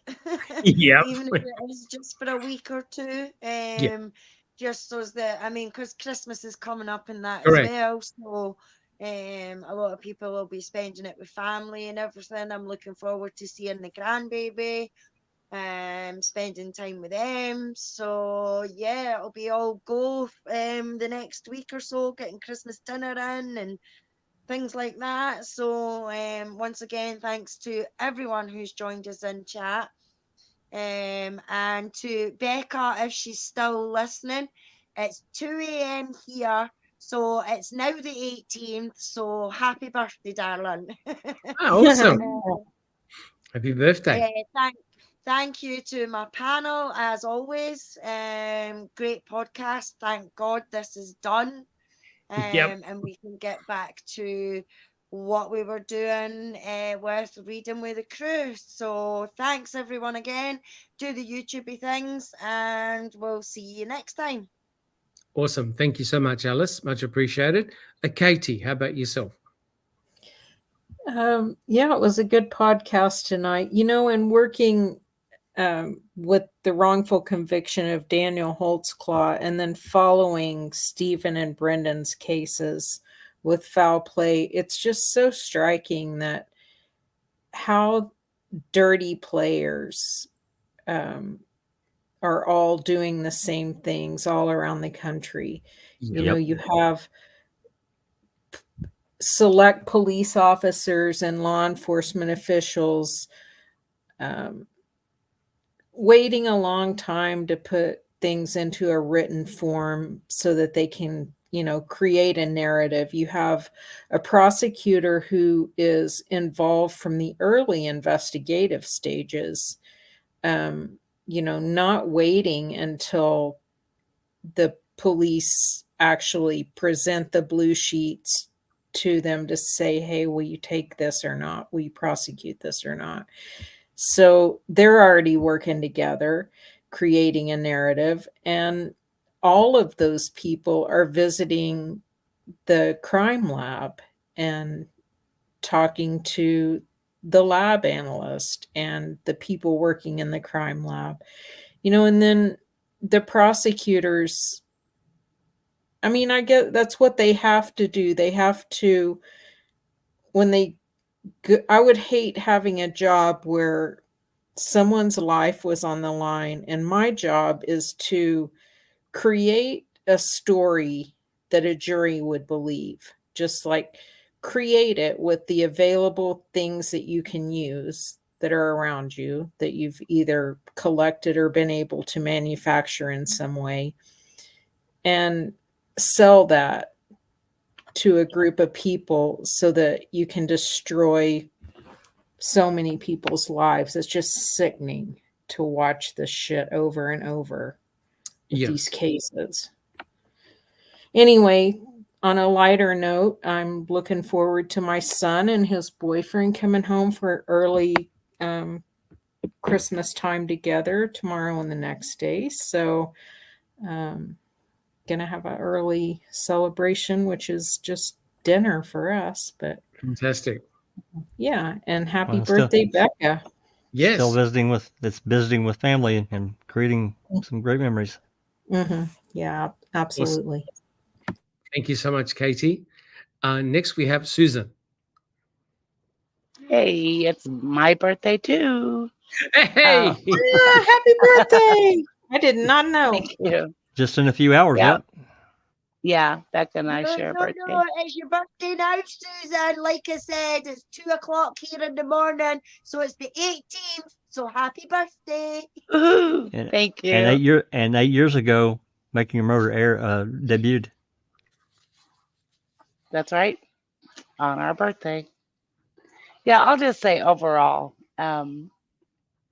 Cam, I think I've probably got a worse picture of Stephen than I had before. Yes. Possible worse picture. But as far as law enforcement is concerned, and the way they tried to explain away certain things that I look at as nefarious, I didn't believe them. I thought they were lame excuses in many cases, and it's just made me dig in even harder to the case. Yeah. Good point. And I'm just so glad it's over with. We've been on this Convicting for over 3 months now. Yeah. It's been in our lives, and that is long enough. So I'm so glad it's over with. And I will not revisit it. Yep. Thank you, Doc. Thank you so much, Susan. And finally, we have Niverly. How about yourself? Oh boy. I'm glad that this whole thing is over. We were in anticipation of Cam. We saw it, we talked about it, we rebutted it, and as everybody said, enough is enough. Looking forward to a little bit of a break. I wanted to thank you, Dr. Silkman, personally, because you kind of took the brunt on rebutting Cam. You did, and it's a lot of work anyways, but if it's something that's kind of aggravating, I don't know how much fun was that. But overall, I'm thankful that we still have our supporters, that we gained a bunch of supporters. I can't say that I'm glad that I saw Cam. I saw it. I wanted to see it, and I saw it. But frankly, I couldn't bear hearing Candace's opinions on this. So I'm done with that. I'm not going to return to and rewatch Cam. So hey, good for them. They wanted to do something. They did it, and there we go. Onwards and upwards. Correct. Again, thank you so much, Neverly. Sure. And I just want to thank everybody again in the chat. You guys are awesome. Just awesome. We see new names all the time, and it feels good. And it gives us also motivation to do even more work and to produce more podcasts. So thank you. Awesome. Thank you so much, guys. Just my final couple of comments. I thought Convicting a Murderer had a great opportunity to answer some greater questions about the case involving Stephen, Brendan, of course, and Teresa. I feel that they fell way short of the mark. Their whole idea was to create a hate piece and really a systematic and relentless attack on Making a Murderer, Netflix, the documentarians themselves, and of course, supporters like us. We become the subject of ridicule and attack. It's just been awful. And I believe that Convicting a Murderer really could have spent much more time looking at the forensic evidence, looking at the case against Stephen and against Brendan. Against Brendan, it would have lasted 2 seconds because I had nothing. But really looking at the forensic evidence of Stephen, all I saw was, like Susan said, excuse after excuse. And like I said, guys, I'm very proud to be part of the Foul Play team. We're here to search for the truth. And you could tell we've spent a long period of time going over Convicting a Murderer, doing our rebuttals. We've done our homework. We've presented material. We've presented clips. We've presented a lot of support material. Convicting a Murderer, unfortunately, didn't answer any questions at all. It's, just created just a big black hole that is still unknown, unfortunately. But yeah, I definitely don't want to see it again. And guys, again, if you like what we've done, please subscribe to our channel. Hit the thumbs up button if you enjoyed our podcast. Share our work. And guys, we'll all see you very soon. Take care, guys. My last comment, go do your own research. Come to your Correct. own conclusions. We're not trying to lead you anywhere that we go. Do your own thing. Ask questions. Go to the library. Everything's free. Come to our Discord. We're glad to discuss. And with that said, I'm going to say this has been a Foul Play production.